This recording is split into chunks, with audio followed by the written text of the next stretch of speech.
সে আমাকে বারবার বলে ফোন করো না, আমি তারপরে তাকে ফোন দিই।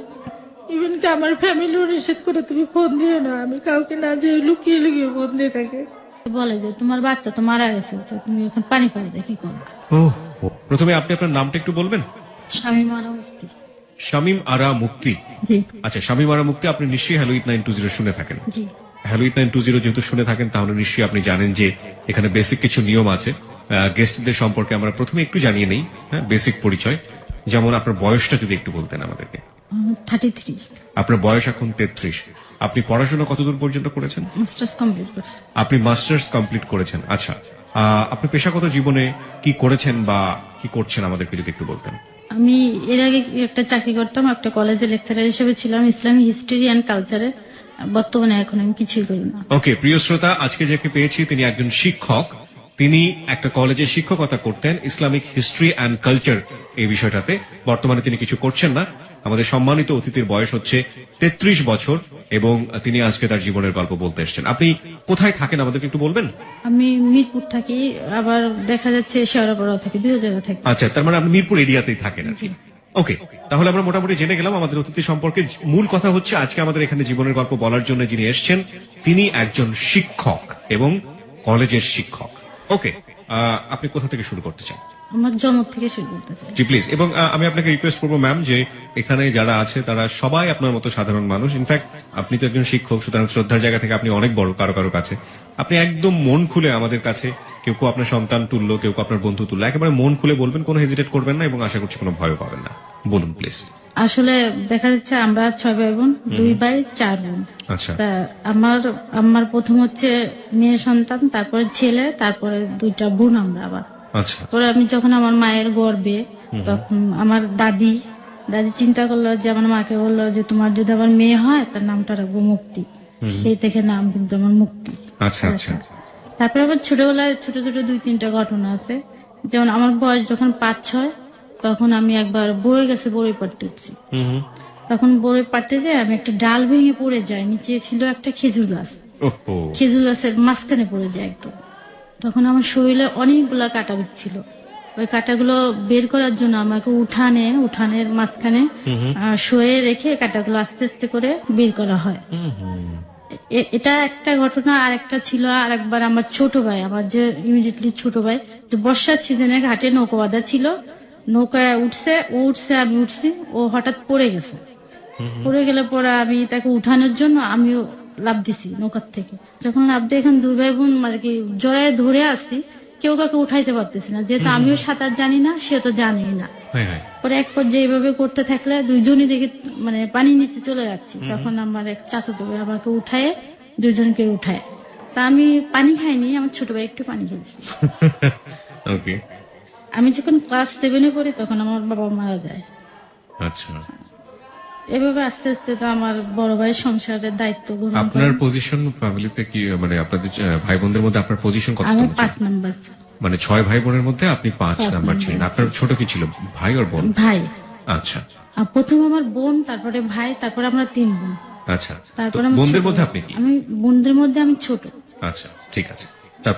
তারপরে এভাবেই তো আস্তে আস্তে যায় লেখাপড়া, তারপরে বড় হতে থাকি। যা এই লেখাপড়ার ভার, সংসারের ভার কিন্তু আমার বাবা মারা গেলে আমার বড় ভাই গ্রহণ করেন। জি, উনি লেখাপড়া করেন, পাশাপাশি সংসার চালান, আমাদেরও করান। যেহেতু আমাদের জমি জাতি ছিল তো সমস্যা ছিল না। আবার 99 সালে আমার হঠাৎ গলায় একটু সমস্যা দেখা দেয়, গ্ল্যান্ডের সমস্যা। তখন আমার একটা অপারেশন হয়। ওখান আমি যখন পাস কোর্স আর কি ডিগ্রি কমপ্লিট করি 2001-এ, তারপর থেকে আমি ঢাকায় চলে আসি। চলে আসার নানা জায়গায় চাকরির চেষ্টা করি, সরকারি চাকরি আমার হয়নি। পরে আমি আমার এক রিলেটিভের অফিসে আমি ম্যানেজারের হিসাবে কাজ করি কিছুদিন। তো তখন আমি চিন্তা করি, আমার আম্মা আবার আমাকে বলে যে তুমি ডিগ্রি পাস করলে হবে না, মাস্টার্স কমপ্লিট করতে হবে, যেহেতু আমাদের বংশে আবার মেয়েদের মধ্যে উচ্চশিক্ষা ছিল না। আমি সর্বপ্রথম আর কি। তখন আমার মা এটা বলার কারণে আমি শুধু আমার মাকে আশ্বাস করতাম যে আমি লেখাপড়া করবো। আবার এ করতে করতে আমি একটা জব করতাম, ওই সুযোগে আমি আবার মাস্টার্সে ভর্তি হয়ে যাই মিরপুর বাংলা কলেজে, ইসলামিক হিস্ট্রি অ্যান্ড কালচারে। আচ্ছা, তখন ভর্তি হওয়ার সময় আমার বড় ভাই আমাকে নিয়ে যাওয়ার পরে ওইখান থেকে আমি একটা ছেলের নাম্বার নিয়ে আসি আমার বড় ভাইয়ের মাধ্যমে। ছেলের নাম্বার আপনি ফোন কেন আনতে যাবেন? নাম্বারটা এটা আনছি এই কারণে যে যেহেতু কলেজে নিয়মিত যাওয়া হবে না, হুম হুম। কলেজে খোঁজ খবরটা নেওয়ার জন্য শুধু। মানে ওই ছেলে যিনি কলেজে পড়েন তার কাছ থেকে আপনি ইনফরমেশন গুলো নিবেন, হ্যাঁ, এবং সেটা আপনি বড় ভাইয়ের মাধ্যমে কালেক্ট করলেন। হ্যাঁ। বড় ভাইয়ের মাধ্যমে কেন করলেন? যেহেতু আমার বড় ভাইকে কলেজে নিয়ে গেছে, আমার বড় ভাইকে বললাম ওই ছেলেটার নাম্বারটা আপনি এনে দেন। ওই ছেলে মানে কি কোন একটা নির্দিষ্ট ছেলে ছিল নাকি? ছেলে নির্দিষ্ট না, দেখা যাচ্ছে ছেলেটা একটু চঞ্চল প্রকৃতি ছিল। হুম হুম। জানলাম পরে ছেলেটার নাম হাসান। আমি একটু জানতে চাই, ছেলেটার নাম হচ্ছে হাসান। জি। এই ছেলেটার নাম্বারটাই আপনারা নিলেন কেন, বা এই ছেলেটার নাম্বার, এই ছেলেটা কি আলটিমেটলি আপনার ক্লাসে পড়তো? না না, তাহলে? আমি তো বললাম যে আমি 2001-এ ডিগ্রি পাস করার পর কয়েক বছর গ্যাপ দিচ্ছি লেখাপড়াটা। তাহলে ওই ছেলের নাম্বার কেন নিতে যাচ্ছেন? 2007-এ যে আমি আবার ভর্তি হয়েছি। আচ্ছা। এই ছেলেটার নাম্বারটা এই জন্য আনছি যে কলেজের খোঁজ খবরটা নেওয়ার জন্য শুধু। যেহেতু আমি একটা জব করি, আমি যেতে পারবো না তো হুম হুম। কলেজে। তো ওই ছেলেটাকেই কেন পছন্দ হলো, বা কেন পছন্দ না, যেহেতু ছেলেটা দেখলাম যে চঞ্চল, খুব বিষয়ে আগ্রহ, তখন আমি মনে করলাম যে ছেলেটা হয়তো অনেক কিছু জানতে পারবে বা স্টুডেন্ট হিসেবে খুব ভালো। ওকে, তার মানে কলেজে একটা আপডেট নেবার জন্য যে কোনো একজনের কাছ থেকে নাম্বার নেওয়া দরকার ছিল, সুতরাং ওইখানে ওই ছেলেটা পড়ে গিয়েছে। ওকে, তারপর?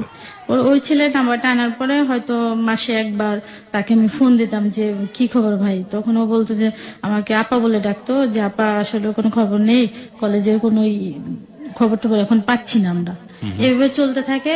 হাসানের কাছ থেকে আবার শামীম নাম করে একটা ছেলে নাম্বারটা কালেক্ট করে আমারটা। মানে আপনার নাম্বারটা শামীম হাসানের কাছ থেকে নিল? হ্যাঁ, Okay. তখন হাসান আমাকে আবার ফোন দিয়ে বলে কি যে আপা আপনার নাম্বারটা একজন চাইছে, আমি কি দিতাম নাকি? তখন আমি বললাম যদি সে আমাকে সাজেশন বা অন্য কিছু দিতে পারে, কলেজের অন্য কিছু দিতে পারে, তাহলে আপনি দিতে পারেন, তাছাড়া আমার নাম্বারটা দিবেন না। কারণ সে ভালো আছে, ছাত্র ভালো, আপনি নাম্বারটা দিতে পারেন। তো আমি বলছি, আচ্ছা দেন। স্বামী একদিন আমাকে ফোন দিল, প্রথমে সালাম দিল, সালাম দেওয়ার পর আমি উত্তর দিলাম। উত্তর দেওয়ার পর পরে বলতেছে যে আমি শামীম, আপনার নাম্বারটা হাসানের কাছ থেকে নিয়েছি। তখন আমি বললাম ও আচ্ছা ঠিক আছে।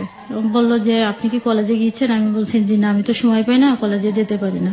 তো আপনি যদি কলেজে যান আমাকে একটু ইনফরমেশন দিয়েন। এটা যখন বললাম আমি বলি, ঠিক আছে। এবারে যাই, প্রায় 1 মাস পরে আবার ওরকম ফোন দিয়ে বললো আপনি কলেজে গিয়েছেন কিনা? আমি না, আমি কলেজে যাইনি, আমি ফোন দিয়ে জেনে নিই কলেজে, মাঝে মাঝে অফিসে ফোন দিয়ে। এভাবে যেতে থাকে, দেখা যাচ্ছে 4-5 মাস পর এভাবে হয়তো 2 থেকে 3 বার আমাকে ফোন দেয় স্বামী। মাঝে মাঝে হাসানের সঙ্গেও কথা হয়। ফোন দেওয়ার পর এক পর্যায়ে আমার যখন জবটা করতাম, আমার বন্ধু ছিল সোমবারে ছিল আমার বন্ধু, আর এদিকে শামীম থাকতো আবার সাভারে, জি। ওর বন্ধুটাও ছিল সোমবারে। তো এটা তো আমরা জানতাম না কেউ। তো আমি ওদিনকে বাসায় এসে সাপ্তাহিক যে পোশাক আশাক গুলো ওয়াশ করার জন্য কাজ করতেছি। তো ওই মুহূর্তে শামীম ঢাকা আসছে, এসে আমাকে বললো যে আপনার সঙ্গে আমি একটু দেখা করতে চাই। তা আমি বললাম আমি তো ব্যস্ত, আমি তো দেখা করতে পারবো না, আমি এত দূর থেকে আসছি, আপনি যদি আমার সঙ্গে একটু দেখা করেন আমার ভাল লাগবে। Okay. তা আমি বলছি যে দেখেন আমি তো খুব ব্যস্ত, আমি তো দেখা করতে পারবো না, দুপুরের টাইমে। বলছে যে আপনি একটু দেখেন কাজটা সেরে আমার সঙ্গে একটু দেখা করেন, আমি 10 নম্বর থেকে আসি, তখন আমি মিরপুর 2 নম্বর থাকি। ওকে। এটা বলার পর ঠিক আছে আপনি 10 নম্বর থেকে ঘুরে আসেন। এসে আমাকে আবার ফোন দিচ্ছে, ফোন দিয়ে বলল যে আপনি কই, আমার সঙ্গে একটু দেখা করেন।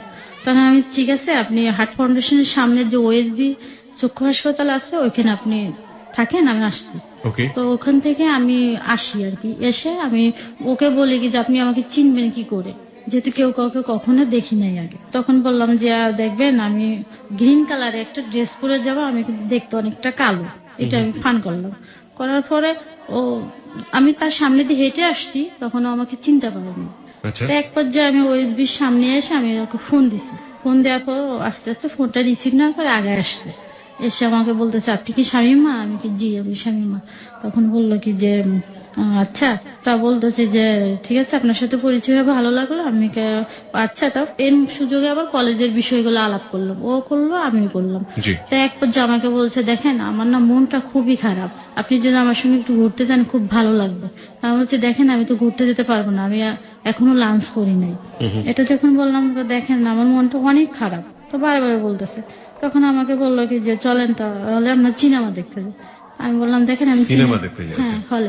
আমি বললাম দেখেন আমি সিনেমা দেখি না হলে যে। এটা বলার পরে ও আমাকে অনেক রিকোয়েস্ট করার পর আমি বলছি ঠিক আছে আপনি এখানে দাঁড়ান আমি আসছি।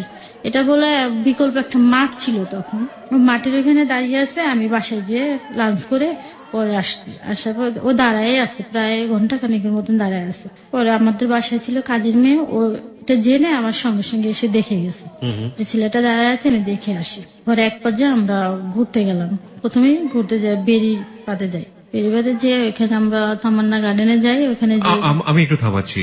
সেটা হচ্ছে যে এই যে ছেলেটা শামীম, যাকে আপনি চিনেন না, জানেন না, শোনেন না, প্রথম দেখা, হ্যাঁ। তার সঙ্গে আপনি বেরিবাতে ঘুরতে যাচ্ছেন বা অন্য কোথাও ঘুরতে যাচ্ছেন, ফোনে যে আপনাদের কথোপকথন গুলো হতো বা আপনাদের যে কথা হতো, তার মধ্যে কি এক ধরনের হার্ট রিলেশন? না না কিচ্ছু না। না না, ফোনে তেমন একটু কথাই হতো না। কলেজে জাস্ট একটু জিজ্ঞেস করতো, আমি একটু জিজ্ঞেস করি, এইটুকুনি। তো এটা এই জন্য গেছি যেহেতু আমাকে অনেক রিকোয়েস্ট করছে। আচ্ছা। রিকোয়েস্ট করার পর যেখানে আমার মনটা খুব খারাপ, আমাকে যদি একটু জান আমার মনটা ভাল লাগবে, এটা বলার পরে এই কারণে গেছি। আমার মনে তখন কোনো ধরনের নিয়ে ছিল না। বেরিবাদ তো আসলে মিরপুর থেকে খুব বেশি দূরে না, হ্যাঁ কাছাকাছি। কাছাকাছি। তো ওইখানে যাই, যেমন আমরা তামান্না গার্ডেনে যাই, ওখানে যেয়ে বসে আমরা এগুলো এনে খাই। তো এক পর্যায়ে যে অন টাইমের গ্লাস গুলা দেয়, ওগুলাকে আমি ঢেলে অর্ধেকটা খেয়ে ওটার মধ্যে একটা রেখে ওর মধ্যে আবার কিছু টুক দিয়ে আমি বললাম এটা আপনি খান তো। তা দেখি যে খেয়ে ফেললো। তা আমি বললাম যে আপনাকে চিনি না জানি না, আপনি আমার খাওয়াটা খেয়ে ফেললেন। তাই হেসে দিল আর কি। হেসে দেওয়ার পরে এভাবে ঘুরে চলে আসার সময় আমি আবার চশমা পরি, তো চশমাটা খুলে ফেললো চোখ থেকে। খুলে এই কারণে ফেললো যে আমি চোখে দেখি কিনা এটা জানার জন্য। তা বলতে আমি বললাম চশমাটা খুললেন কেন? কি দেখি এমনি এমনি। তা বলতেছে ওইখানে কি লেখা ওইটা পড়তে পারেন? আমি কি হ্যাঁ কেন পারবো না। তা এইভাবে যাই, চলে আসি। তা চলে আসার সময় আমাকে বললো যে আপনি আমাকে ফোন দিলে আমার খুব ভালো লাগবে। তা আমি বললাম যে আমি ফোন দিতাম না। আমি একটু আবারও থামাচ্ছি আপনাকে। সেটা হচ্ছে যে এই যে ছেলেটা, তাকে আপনি হার্টলি ফিল করেন না, এক ধরনের সাধারণ সম্পর্ক, আপনাকে হেল্প করে বলেই আপনি তার সঙ্গে যোগাযোগ রাখেন। তো সেই ছেলেটা আপনাকে একটা জায়গায় নিয়ে গেল, আপনি গেলেন, ভালো কথা, এবং সে আপনার চশমায় হাত দিয়ে খুলে দিচ্ছে। এই যে ব্যাপারগুলো, এগুলোতে আপনি তো এক ধরনের লাইও দিচ্ছেন, তাহলে আপনি তাকে সুযোগ দিচ্ছেন, এবং এই সুযোগ দেওয়ার ব্যাপারে কি আসলে মন থেকে কোনো ব্যাপার কাজ করছিল যে একটু একটু ভালো লাগা বা অন্য না কিছু? না না, এ তখনও ধরনের না? কিছু না। তখনও ভালো না লাগলে আপনি একটা ছেলেকে আপনার চোখ থেকে চশমা খুলতে দেবেন, ব্যাপারটা কেমন হয়ে গেল না? না, এ ধরনের কিছু আমি চিন্তা ভাবনা করিনি। আচ্ছা, চিন্তা ভাবনা আসেনি, হয়ে না, গেছে সেটা- স্পন্টেনিয়াসলি। হ্যাঁ। ওকে, তারপর? এরকম এটা তারপরে আমাকে অনেক রিকোয়েস্ট করছে যে আপনি যদি আমাকে ফোন দেন তাহলে আমার খুব ভালো ভালো লাগবে। লাগবে, হ্যাঁ। তা আমি বলছি অনেক রিকোয়েস্ট করে আমি বলছি দেখেন আপনার নাম্বারকে আমি ফোন দিতাম না, আর আমার সময় নেই ফোন দেওয়ার। তা ওখন বলতেছে যে না আপনি ফোন দিলে আমার খুব ভালো লাগবে। তখন এক পর্যায়ে বলে ফেলছে আপনার নাম্বারটা পচা নাম্বার, আমি ফোন দিতাম না। চাই ওদিনকে তো চলে যায়, আমি চলে আসি আমার বাসাতে, সে চলে যায় সাভারে। তো মাঝে মাঝে হয় রাত্রে একটু ফোন দেয়, 1-2 মিনিট কথা বলি। আচ্ছা। হাই হ্যালো কেমন আছে, এই জাস্ট এইটুকু না, আর কিচ্ছু না। তাই এক পর্যায়ে আমি যখন ওর সঙ্গে পরিচয় হলো, এটা ছিল নভেম্বরের 5 তারিখ 2007-এ। সোমবারে পরিচয় হয়, মঙ্গলবার বুধবারে যে আমি একটা অ্যাক্সিডেন্ট করি। সেটা হচ্ছে কিরকম, আমি অফিস থেকে যখন আসি ওর পার হতে যে সামনে বাস প্লাস সিএনজি, তখন আমি ওখানে দাঁড়িয়ে পড়ার পর সিএনজিটা আমাকে বাড়িতে ফেলে দিয়ে চলে যায়। যখন সিএনজি আমাকে বাড়ি দেয় তখন হাত দিয়ে আমি ওটা ঠেকানোর চেষ্টা করে, তো এক পর্যায়ে আমার হাতটা কেটে যায়, প্লাস আমার মুখটা ঠোঁটের ভিতরে কেটে যায়। তখন আমার মুখ দিয়ে অনেক রক্ত বের হয়। তো ওইখানে পরিচিত একটা লোক ছিল, ও দৌড়ে এসে আমাকে উঠায় আর কি রাস্তার থেকে। আমি ওই অবস্থায় বাসায় চলে যাই, যে আমার বোন তাড়াহুড়া করে আমাকে ডাক্তারের কাছে নিয়ে যায়। তো এই খবরটা আমি তাকে রাত্রে যখন ফোনে আবার জানাই শামীমকে, তো শামীম করে পরের দিন চলে আসে সাভার থেকে আচ্ছা, আমাকে দেখার জন্য। আপনাদের বাড়িতে? না না, আমি তো ঢাকা মিরপুর থাকি, ওকে। 2 নাম্বার থাকি। আর ও তো ওখানে থাকে কোথায় থাকতেন? ওখানে মিরপুর 2 নম্বরে কোথায়, মানে এটা হোস্টেল? না, এটা আমার বোনের বাসা। আপনাদের বাড়িতেও তো এক ধরনের তো বাড়ি নিশ্চয়ই। হ্যাঁ, ভাড়া বাড়ি। তো ওই ভাড়া বাড়ি আপনাকে দেখার জন্য চলে আসলো? না, ভাড়া বাড়িতে আসেনি, আমি ফোন দেওয়ার পর ও চলে আসছে জাস্ট বাইরে ওয়েট করছে। হ্যাঁ, ওকে। কি সমস্যা হয়েছে? তারপর বললাম যে আমার দাঁতে একটু সমস্যা হয়েছে, দাঁতটা ভেঙে গেছে। আসলে দাঁতের সামনের দিকে একটু ভেঙে গেছে, তো ও মনে করছে কি দাঁতটা মনে হয় পড়ে গেছে। তাই এটা ই করে অফিস না করে ও চলে আসছে। তখন একটা এনজিওতে কাজ করতো। চলে আসার পরে দেখে যে না আমার দাঁত ঠিক আছে, আমার হাতটা কেটে গেছে এবং ঠোঁটটা কেটে গেছে। তাই এরকম আমরা দেখা করলাম, আমরা দেখা করতে যে চলে গেলাম চিড়িয়াখানার দিকে। চিড়িয়াখানা? হ্যাঁ, ওখানে যেখানে বাসায় তো ওই জিনিসটা জানায়নি। ওকে। ওকে দেখে টেকে ও আবার চলে যায় সাভারে। তবে মাঝে মাঝে আলাপ হয়, ও আসে, হয়তো সপ্তাহে 1 দিন আসে সাভার থেকে। আসলে আমরা ইসে চলে যায় সংসদ ভবনে, চলে বসে গল্প করি, আবার চলে আসি। তাহলে ওর সাথে আপনার ঘুরতে ভালো লাগছে, তাই তো? না, ওই যে আমাকে প্রায় বলতো যে আমার মনটা খুবই খারাপ। না, একটা কথা হচ্ছে একজন মানুষের মন খারাপ হতেই পারে, তার সাথে আপনার না আছে ফ্রেন্ডশিপ, না আছে কোনো কিছু, সে শুধুমাত্র আপনাকে হেল্প করে এবং সেজন্যই আপনি তার সাথে ঘুরে বেড়াবেন, ব্যাপারটা তো এরকম না। নিশ্চয়ই কোনো না কোনো ব্যাপার ছিল। হেল্প সে আমাকে তো করেনি এখন পর্যন্ত। এখন পর্যন্ত হেল্পই করেনি? না। হেল্প করেনি এরকম একটা ছেলের সঙ্গে আপনি ঘুরে বেড়াবেন, ব্যাপারটা কেমন একটু হয়ে যায় না? আমরা নিশ্চয়ই মনের দিক থেকে কোনো না কোনো সাপোর্ট ছিল, আস্তে আস্তে এক ধরনের ভালো লাগা তৈরি হচ্ছে। আমি সেটাই বলতে যাচ্ছি। ওকে, এরকম তা ঘুরতে যায় যে যতবার সে আসে আমার সঙ্গে দেখা করতে, চলে যাওয়ার সময় আমি তাকে একটা জুস কিনে দেই। জুস কিনে দেয়, ও আস্তে চলে যায় খেতে খেতে বাড়তে, আমি আমার বাসায় চলে আসি। জুস খেতে খেতে বাসায় যাও বাবু, এরকম একটা ব্যাপার? না না না, আসলে আমি তো মাঠের কাছে চলে আসি, আমি ওইখান থেকে কিনে দিলাম, মাঠ দিয়ে খেতে খেতে চলে যায়। আচ্ছা আচ্ছা। আর তখন তো মাঠ ছিল, এখন না এটাই মাঠ নেই। তো এক পর্যায়ে পর আমাকে প্রপোজ করে। দাঁড়ান দাঁড়ান দাঁড়ান দাঁড়ান, জুসের পরে খুব দ্রুত গতিতে প্রপোজ চলে আসছে। প্রপোজ কি কবে নাগাদ করলো, কিভাবে এটা ডিটেইল তো জানতে চাই। ডেটটা আমার মনে নেই, দেখা যায় এইভাবে তো 2-1 মাস চলে গেছে আমাদের ঘোরাফেরাতে। হ্যাঁ, প্রপোজ করলে পরে আমি তখন বলি কে দেখেন আমার এখন এগুলো প্রপোজ কি ডাইরেক্টলি করে নাকি? না না না, এরপরে 2-3 সপ্তাহ যাওয়ার পর আমাকে খুব রিকোয়েস্ট করে তুমি বলার জন্য। আমি তাকে কখনো তুমি বলতে রাজি না।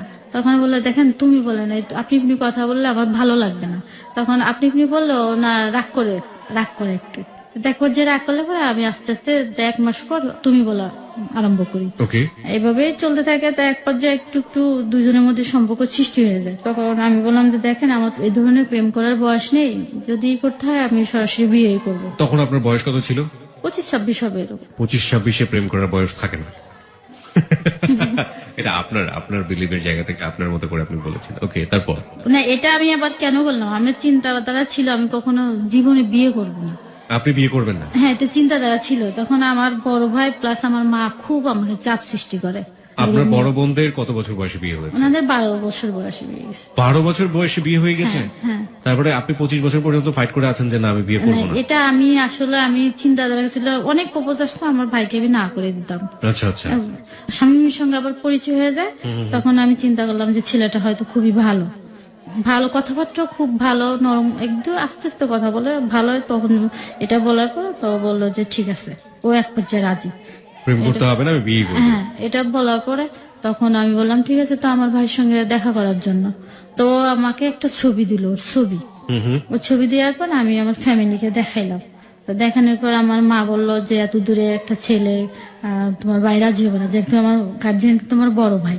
তখন আমার ভাবিকে বললে আমার ভাবি ছবিটা নিয়ে আমার ভাইকে দেখালে এবার আমার ভাই ছবিটা না দেখে ফেলে দেয়। ভাবি অনেক বুঝাইলো ভাইকে, কিন্তু ভাই রাজি না, যত দূরে আমি দিব না, আর দরকার কি আছে। আমি ভাবিকে বললাম যে ভাবি আমি আর যাই করি আপনাদের মুখে কখনো আমি চুনকালি দিব না। এটা আমি বললাম, আমার আম্মাকেও বললাম যে তোমরা আমাকে বিয়ের জন্য চাপ সৃষ্টি করো না। এইটা নিয়ে আর কোনো কথাবার্তা হয় না, এভাবেই থাকে। তা আমি এদিকে আবার আমার মেজু দুলাভাই একটা ছেলে ঠিক করে আমার জন্য। আর ছেলে ঠিক করলে ছেলেটা আমাকে দেখো, ঈদে বাড়ি যায় তখন ছেলেটা আমাকে দেখে। আমার ভাই আবার এইখানে রাজি, যেহেতু আমাদের এলাকার ছেলে ভালো হবে এটা জানো। তখন আমি বললাম যে প্রসঙ্গে আমার সঙ্গে কোনো কথা বললেন না। আচ্ছা, আমি একটু অল্প মাঝখানে আপনাকে থামাচ্ছি। সেটা হচ্ছে আপনাদের এলাকাটা আসলে কোথায়, গ্রামের বাড়িটা কোথায়? আমাদের গ্রামের বাড়ি গোপালগঞ্জ। আঞ্চলিকতা একটু টান আছে আপনার ভাষার মধ্যে, শুনতে ভালোই লাগছে। যেমন গ্রামকে গিরাম, হ্যাঁ এই গ্রামই বলে তো না? আমাদের আসলে ওদিকে গ্রামই বলে। ভালো লাগছে শুনতে এবং সত্যি সত্যি ভালো লাগছে। হ্যাঁ, তারপর আমার কথার মধ্যে সিলেট প্লাস আমাদের এলাকার দুটাই টান চলে আসে। সিলেট, যেমন সিলেটকে আপনারা সকে আপনারা চ বলছেন, সমস্যা ঠিক বলবো না, এটা যদি আঞ্চলিক হয়ে থাকে তাহলে it's okay, very very nice. দুইটাই টান চলে আসে আমার কথা। সিলেট কেন চলে আসে? কারণ সিলেটও বোধহয় আপনার জীবনের সাথে জড়িয়ে আছে না? হ্যাঁ, পরবর্তী জীবনে আমার সিলেটে। আচ্ছা, তাহলে এই জন্য সিলেটের একটু টানও চলে আসছে। ঠিক আছে, হ্যাঁ, তারপর? তো ওই ছেলেটা যখন দেখে আমার দুলাভাই যেটা ঠিক করে, তা আমার ভাই ছিল এটার জন্য রাজি আর কি। এর জন্য ওর ছবিটা দেখেনি কখনো, না দেখলে পরে তা আমি আমার কাছে বলে যে ওই ছেলেটা তোকে দেখছে, পছন্দ করে, তারা তো আমাদের খুব ধরছে। তো এটা বললে পরে আমি বলছি যে আপনি এ প্রসঙ্গে আমার সঙ্গে কোনো আলাপ করেন না। আমার ভাইকে বললাম, আমার ভাই একদিন ফোন দিল, এটা আমি বললাম। বলার পরে এটা আবার শামীমকে আমি জানাই যে এই ঘটনা আমাদের ফ্যামিলি থেকে চলছে। তখন ও বললো কি যে তুমি যদি আমার সাথে বেমানি করো ফল কিন্তু ভালো হবে না, এটা আমাকে শামীম বললো। বলার পরে তা আমি তো আমার সিদ্ধান্ত একদম, আমার সিদ্ধান্ত থেকে আমি নড়চড় না। পরে এক পর্যায়ে আমি আমার ভাই 1-1.5 মাস পর আমাকে বাসায় ডেকে বলছে কি যে ছেলেটাকে আমার সঙ্গে দেখা করতে বলিস। তখন শামীমকে আমি জিনিসটা জানানোর পরে শামীম ভয় পায় প্রথমে, যে তোমার ভাইয়ের সঙ্গে সামনে আমি যেতাম না। কি জিজ্ঞাসা করবে কি বলবো, আমি যেতাম না। বললাম আমি ঠিক আছে যেও, আমি সঙ্গে যাব। তখন আমার ভাইয়ের সঙ্গে দেখা করতে আসে, মিরপুরে আসে সাভার থেকে, বাসায় আমি নিয়ে যাই, কিন্তু আমি রুমে যাই না। আমার ভাইয়ের সঙ্গে কথাবার্তা হয়, আমার ভাইয়ের সঙ্গে এক পর্যায়ে কথাবার্তা কি হয় ওইটা আমি তখন জানতে পারি না, কিন্তু পরে তার কাছ থেকে আমি জেনে নিই। ও বললো কি যে ঠিক আছে, আমি ভাইয়ের সঙ্গে আলাপ করছি, ভাইয়া বলছে তোর একজন গার্জিয়ান আনতে, স্বামীদের পক্ষ থেকে। আমি আবার জিজ্ঞাসা করলাম যে কাকে আনতা? বলছে যে আমার ছোট বোনের স্বামী, যদিও সে সম্পর্কে ছোট কিন্তু বয়সের দিকে বড়, তাকে আমি নিয়ে আসবো। ভাইয়াকে কথা দিছি সে 1 মাস পর আমার সঙ্গে আসবে, এসে দেখা করবে। তো এভাবে যেতে থাকে। তার মাঝখানে আবার আমার বড় আপা স্বামীকে দেখতে চায়, বলে কি যে তুই একদিন বাসায় নিয়ে আসিস। তখন আমি বাসায় নিয়ে যাই, নিয়ে যাওয়ার পর আমার আপা ওকে রান্না টান্না করে খাওয়ায়, পরে চলে যায়। 1 মাস পরে ওর ভগ্নিপতিকে নিয়ে আসে। নিয়ে আসার পর আমার ভাইয়ের সঙ্গে কথা হয়, কথা হওয়ার এক পর্যায়ে ওর আব্বার সঙ্গে আলাপ করে বিয়ের ডেটটা ঠিক করে রাখে। ছেলে কি করতো? এনজিওতে চাকরি করতো। সবার একটি। আপনি প্রফেশনাল টিচার ছিলেন? না না, তখন আমি টিচার না, তখন আমি ঢাকায় একটা আমার এক আত্মীয় অফিসে বসে কাজ করতাম। এটা ছিল একটা ছাপাখানা। তারপরে বিয়েটা ঠিক করে রেখে দেয়। পরে আমি জানতে পারি যে বিয়ে কত ঠিক করলো কোন তারিখে, তো বললো যে এটা 16 এপ্রিল। তাই আমি বললাম তুমি 16 এপ্রিল না দিয়ে যদি 14 এপ্রিল দিতা তাহলে ভালো হতো। বললো কেন? ওই দিনকে পয়লা বৈশাখ ছিল, পয়লা বৈশাখে একটা দেশে একটা ভালো অনুষ্ঠান হয়, যেহেতু পয়লা বৈশাখ পালন করে, আমাদের বিয়ের অনুষ্ঠানটাও ওইভাবে আমরা পালন করতে পারতাম। তাই বলছে না 1-2 দিনের জন্য কি সমস্যা হবে। ঠিক আছে, এইভাবে 1 মাস বিয়ে ঠিক হয়ে থাকে। এভাবে ও সাভার থেকে ঢাকায় চলে আসে। ও একটা গার্মেন্টসের স্টোরের দায়িত্ব গ্রহণ করে। ওইখানে 1 নম্বর একটা বাসা নেয়। তখন বাসা নিলে তো এখন সংসারে আসবাবপত্র বলতে কিচ্ছুই ছিল না, যেহেতু ব্যাচেলার ছিল। একটা বিছনা, একটা বালিশ, এগুলাই ছিল। তখন আমি বাসার থেকে কিছু যা যা লাগে আর কি রান্না বান্নার কাজে, হাঁড়ি পাতিল, এগুলা বাসার থেকে দিয়ে দিই। যেহেতু বিয়ে ঠিক হয়ে রয়েছে, আমি মাঝে যেতাম, হয়তো 1 সপ্তাহ পর একদিন যেয়ে একটু রান্না করে দিয়ে আসতাম। আবার কখনো বাসার থেকে একটু তরকারি দিয়ে আসতাম। মানে বিয়ে ঠিক হয়েছে এবং আপনাদের মধ্যে সম্পর্কটা একটু গভীর হচ্ছে। তা আমি রান্না করে দিয়ে আসতাম, যেহেতু ছেলে মানুষ রান্না করতে পারে না। আপনি ওর বাসায় যেতেন? হ্যাঁ, এখানে এটা ছিল কোয়ার্টার বাসা, ফ্যামিলি বাসা নিয়ে থাকতো। ও কি ফ্যামিলি বাসায় থাকতো? না, ও একটা রুম নিয়ে থাকতো। বাসাটা ছিল কোয়ার্টার, এখন অন্যরা ফ্যামিলি বাসা আর কি। ও কি সাবলেটে থাকতো? ও সাবলেট না, একটা রুম নিয়ে থাকতো, যে ওইখানে আমরা বিয়ের পরে উঠবো। এবং এই বাসাতে আপনি ও একা থাকা অবস্থায় যেতেন বিয়ের আগে? মাঝে মাঝে হয়তো সপ্তাহে যে একদিন রান্না করে দিয়ে আসতাম। এভাবে যায়, আর এক পর্যায়ে চলে আসে 16 এপ্রিল। এর আগে ওর আম্মার সঙ্গে আমি ফোনে কথা বলি, ওর ছোট ভাইয়ের সঙ্গে কথা বলি, ওর বোনের সঙ্গে কথা বলি, ফোনে কথা বলি। তা ওর আম্মা আমাকে জিজ্ঞেস করে যে তুমি কি কোরআন শরীফ পড়তে পারো? এটা জিজ্ঞেস করলে আমি কি হ্যাঁ পারি। আমি তাই এটা জিজ্ঞেস করা, এইভাবে আমি সবার সঙ্গে টুকটাক কথা বলছি, কিন্তু ওর আব্বার সঙ্গে কখনো আমি কথা বলিনি। মানে আপনার হবু শ্বশুর? হ্যাঁ, ওনার সঙ্গে কথা বলিনি। এক পর্যায়ে বিয়ের আগে দেখা যাচ্ছে ওর ছোট বোন আমাকে ফোন দিয়ে জিজ্ঞেস করে যে তোমার পায়ের মাপ কত। তারা এভাবে যায়। দেখা যাচ্ছে তখন আমি যে চাকরি করে আমি কিছু টাকা জমাই, বেশি না 25,000 টাকা মতন জমাই ব্যাংকে। আমি একটা অ্যাকাউন্ট খুলি। স্বামীর আবার একটা চাকরি ছিল, তো সামান্য বেতন পাইতো, ও কিভাবে কি দিবে। আমি বললাম যে বিয়ের আগে আমি ওকে একটা পাঞ্জাবি গিফট করলাম। পাঞ্জাবি ওড়না সহ গিফট করলাম বিয়ের আগে, যে তুমি এটা বিয়ের সময় পরে আসবে। আর আমি গোপনে 5,000 টাকা ব্যাংক থেকে তুলে আমার আপাকে বলি কি যে এটা স্বামী টাকাটা দিছে, আমার হাতের মাপ দিয়ে একটা আংটি বানাতে বলছে। কিন্তু টাকাটা দিছে আমি। এটা দেওয়ার পর আমি আমার আপা যে জুয়েলারি দোকান থেকে একটা আংটি নিয়ে আসি। আচ্ছা, এখানে স্বামীমের কি একেবারেই সামর্থ্য ছিল না এই জিনিসগুলো এফোর্ড করার মতো? না, ও তো চাকরি করতো, 4-5 হাজার টাকা স্যালারি পেত মাত্র। আর আপনি তখন কত পেতেন? তখন আমি পেতাম, আমি চাকরি পেয়ে আমার টাকা আমার খরচ হইতো না, কারণ আমি প্রতিদিন আমি ভাইয়ের কাছ থেকে টাকা নিতাম। এবং এই যা পেতেন আপনি মোটামুটি সেভিংস করতেন? হ্যাঁ, এইটাই করতাম। মানে স্বামীদের বাড়ি ছিল আবার ছাতক, সুনামগঞ্জ ডিস্ট্রিক্ট। এটা তো ওইখান থেকে যেহেতু সব লোকজন আসবে, তা এখানে আমার ভাই আমাকে জিজ্ঞেস করছে ওরা কতজন আসবে। আমি স্বামীকে জিজ্ঞেস করছি তোমরা কতজন আসবে। তা বলছে 5-7 জন আসবে। আমি কি কেন? বলছে যে কাবিন দেওয়া হবে আমাদের, যে 5-7 জন আসুক। আমার ভাই আবার 100 জনের অ্যারেঞ্জমেন্ট করছে, যেহেতু ঢাকায় আত্মীয়স্বজন আমাদের অনেক। ও এক পর্যায়ে আসছে, চাচা, তারপর ওর আব্বা, ফুপা, এভাবে কয়েকজন আসছে, ওর 2 ভগ্নিপতি আসছে, ভগ্নিপতির বন্ধুরা সব মিলে প্রায় 10 জন 12 জনের মতন আসছে। দুপুরে এসে ওর ছোট ভাই আসছে আমাদের বাসায়, এসে একটা শাড়ি দিয়ে গেছে, শুধু একটা শাড়ি। তার শাড়ি দিয়ে গেলে পরে আমি আবার ওই আন্টিটা ওর হাতে দিয়ে দিছি, ওকে, যে এটা দিয়ে তোমার ভাইয়ের কাছে দিয়ে দিও। মানে ও আসার সময় যেন এটা সাথে করে নিয়ে আসে। হ্যাঁ, পরে ওর ভাইয়ের কাছে দিয়ে দিল, এটা আবার নিয়ে ওর আব্বাকে দিয়ে দিচ্ছে, যাতে এটা দেখে আমার শ্বশুর দেখে যাতে আমাকে পড়াইতে পারে। তাই এক পর্যায়ে ওরা সন্ধ্যার সময় সবাই আসছে, আসার পরে রাত্রে এটা আমাদের কাবিন হয়ে গেছে। কত টাকা দেনমোহর রেখে কাবিন হলো? বেশি না, সামান্য 2 লক্ষ টাকা। 2 লক্ষ টাকা? হ্যাঁ। কত সালে? এটা হচ্ছে 2008-এর 16 এপ্রিল।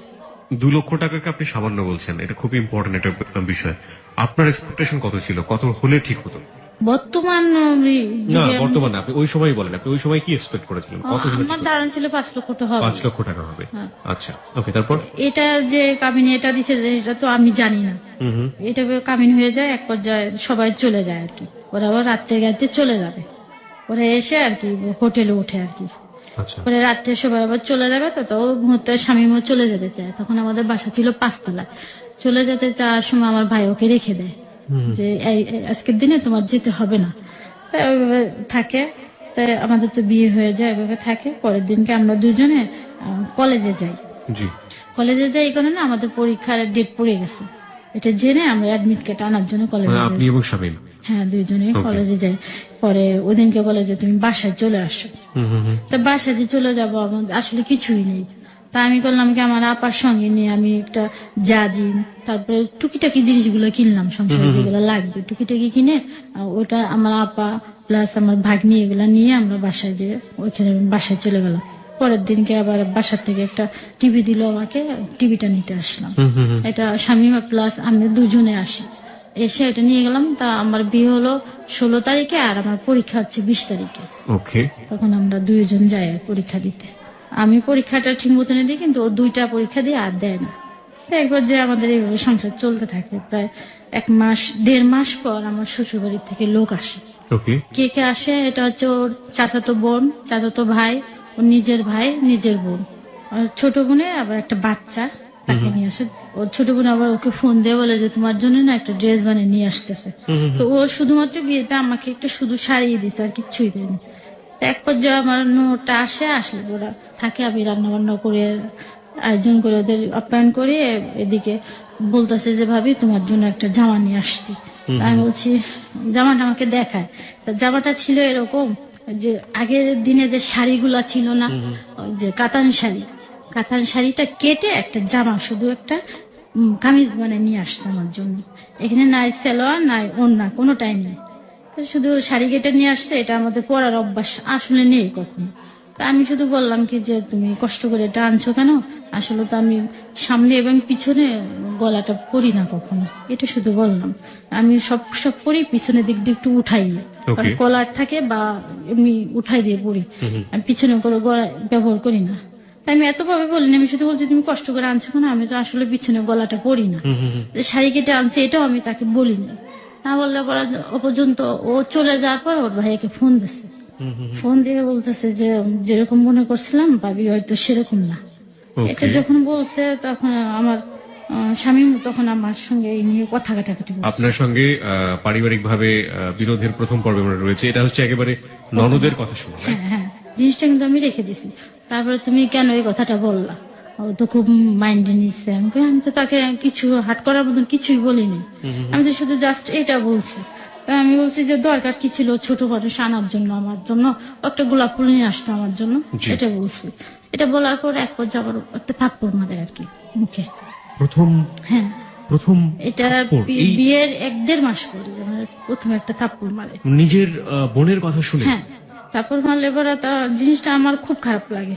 কান্নাকাটি করি, কান্নাকাটি করার পর বলি যে দেখো আমাদের কিন্তু শাড়ি কেটে জামা পরার অভ্যাসটা নেই কখনো। কারণ আমি কখনো কোনো অভাবে মানুষ হইনি, ওকে, এটা শুধু আমি তাকে বললাম।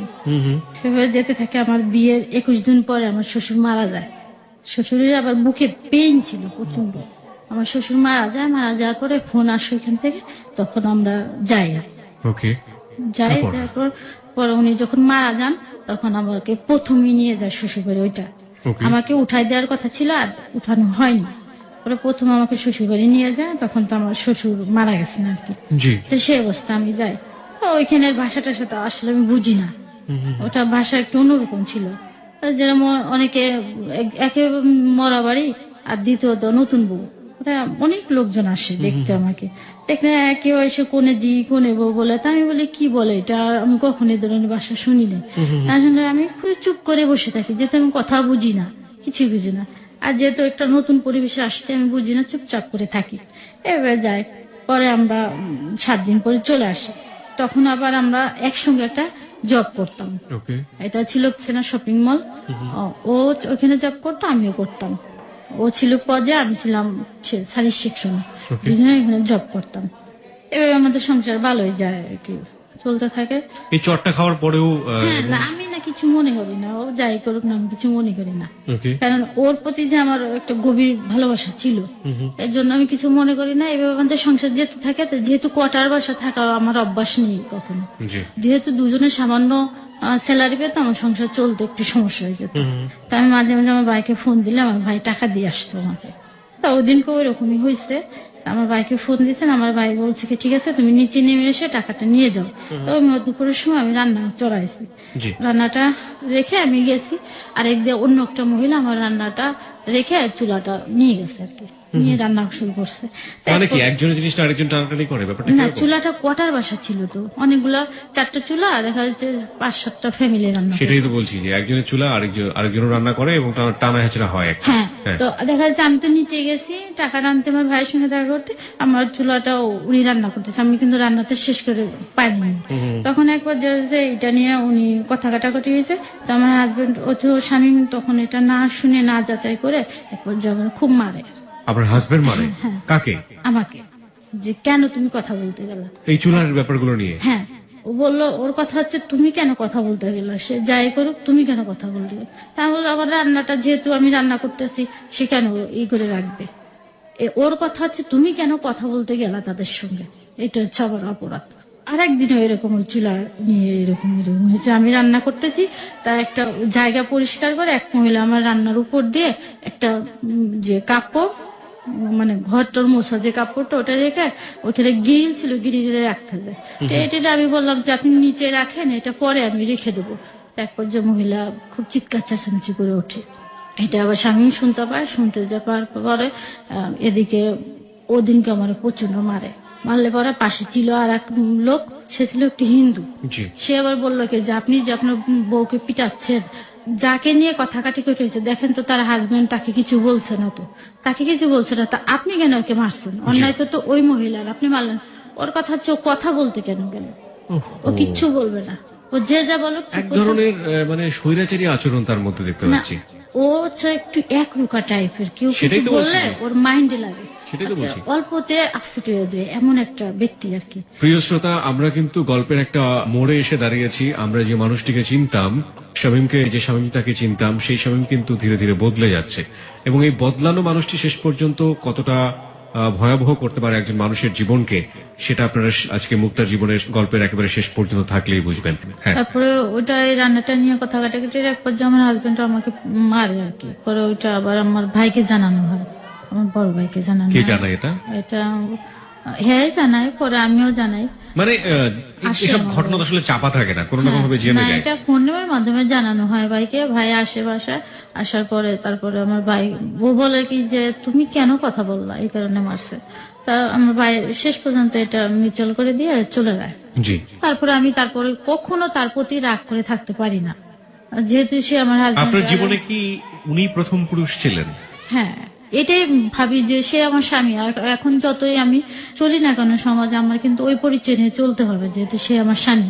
আমি বাপের বাড়ির পরিচয় দিয়ে বেশি একটা চলতে পারবো না, এটা আমি মনে করি। আবার তাকেও এই কথাটা বলি, একবার যেভাবে আমাদের আবার হাসি খুশি সংসারে চলে সবসময়ের জন্য। যেতে যেতে আমার পরীক্ষার রেজাল্ট দেয়, তখন আমি পাশ করি আর কি, আমার ফাইনাল পরীক্ষার জন্য আবার প্রস্তুতি নিতে থাকি। তো এক পর্যায়ে আমার এই ছোট ননদ, যে ননদের কথা শুনে আমাকে প্রথম গায়ে হাত তুলে, তার পরামর্শেও আমাকে সিলেট নিয়ে চিন্তা ভাবনা করে। সিলেট কি ওদের নিজেদের বাড়ি? না, ওখানে ভাড়া বাসা থাকতো। ও। বাড়ি তো সাতকে পড়ছে, আচ্ছা। সুনামগঞ্জ। সিলেট থেকে আরো 1-1.5 ঘন্টা লাগে। ওটা হচ্ছে ওদের নিজেদের বাড়ি, তাই তো? হ্যাঁ। তো ওইখানে চিন্তা ভাবনা করে তাও বলে কি ঠিক আছে এখানে ভাবিকে একটা জব দিয়ে নিয়ে আসি। আচ্ছা, তখন আমাকে একটা জব দেয় মার্কেটিং অফিসারে। মানে সিলেটে? হ্যাঁ। Okay. এটার ভিতরে চাকরিটা ছিল জিমনেশিয়াম, মেয়েদের জন্য। মেয়েদের এটা- জিমনেশিয়াম? হ্যাঁ, এটা জাস্ট মার্কেটিং এর কাজটা আমাকে করতে হবে। ওকে। তো এক পর্যায়ে এরকম আমার এই ঢাকার চাকরিটাও আছে, আর এর জন্য এটার জন্য ইন্টারভিউ দিতে আমাকে সিলেট যেতে হলো। তা ও আমাদের রাত্রে আমাকে গাড়িতে উঠায় দেয়, আমি একা একা চলে যাই, আমি চিনি না। তারপরে চলে যায়, চলে যাওয়ার পর আমার ননদের হাজবেন্ড আমাকে রিসিভ করে নিয়ে যায় বাসায়। তা আমি ইন্টারভিউ দিয়ে আবার রাত্রে ব্যাক করি, দিনটুকু থেকে চলে আসি রাত্রে। চলে আসার পর ওখানে আমার চাকরিটা হয়ে যায়, হয়ে যাওয়ার পর এখন আমাকে জয়েন করতে বলে। জি। জয়েন করার জন্য ওখান থেকে তারা দিচ্ছে, আর এখান থেকে শপিং মলের ওখান থেকে আমাকে ছাড়বে না। তাই চাকরির টাকাটা আমি পেতাম, যে টাকাটা পেতাম সম্পূর্ণ টাকা ওকে ধরে দিয়ে দিতাম, আমি একটা টাকা আমার কাছে রাখতাম না। হাজবেন্ডকে দিয়ে দিতেন? হ্যাঁ, ওকে দিতাম। যেতে থাকে তাই ওদিক দিয়ে তারা দেয় জয়েন করার জন্য, আর এদিক দিয়ে আবার ছাড়বে না। আর এটার আবার উদ্বোধনী অনুষ্ঠান হবে, এটার জন্য অনেক লোক ইনভাইট করা হয়েছে, দেশের বাইরে, ওখানে যেতে হবে আমাকে। আর একবার আমি ওখানে আবার গেলাম, যার পরে রাত্রে যাই, আবার দিনে চলে এসে অনুষ্ঠানে অ্যাটেন্ড করে চলে আসি। ওকে।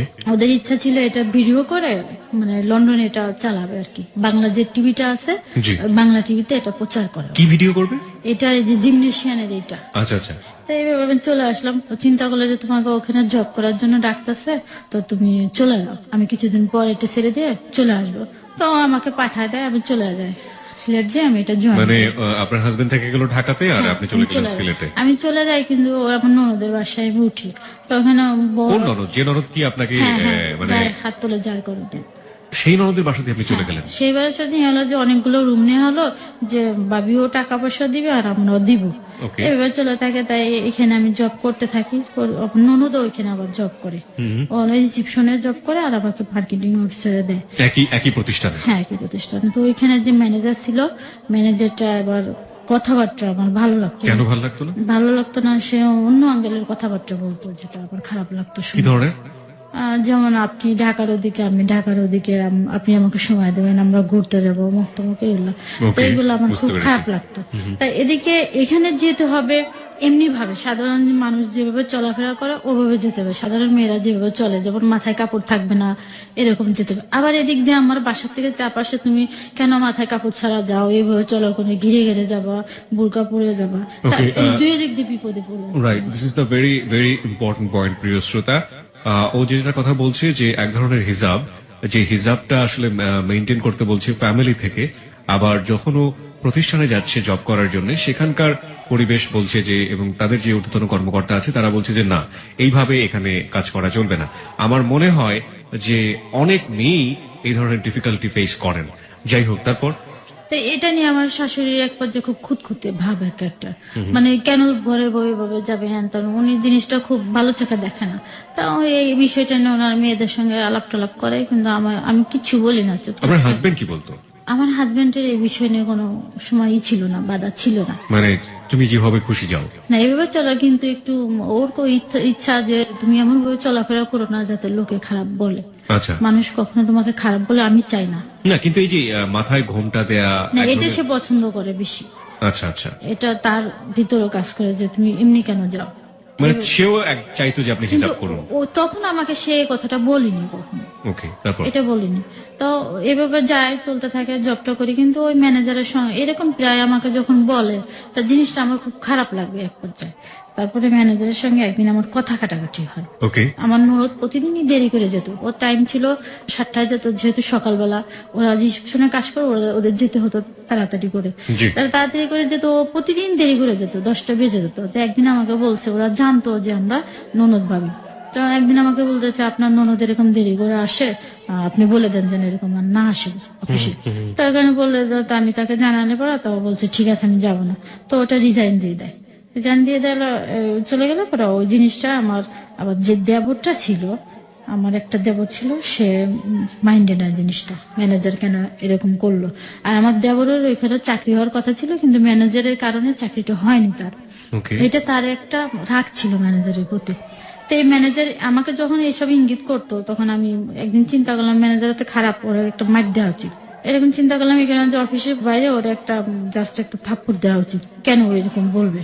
তারপর দেওয়ার বললো কি যে ভাবি তুমি এটি চিন্তা করো না, দেখি আমি কি করা যায়। এরকম কথাবার্তা হলে পরে তো আমি অফিসে যাবে রিজাইনটা দিয়ে আসি। আপনিও? হ্যাঁ আমি দিয়ে আসি। যাই না, এক সপ্তাহ না গেলে এমডি আমাকে সরাসরি ফোন দেয় যে আপনি কোথায়। আমি বলছি যে বাসায়। তা বলছে আপনি এক্ষুনি আসেন, আপনার সঙ্গে আমার কথা আছে।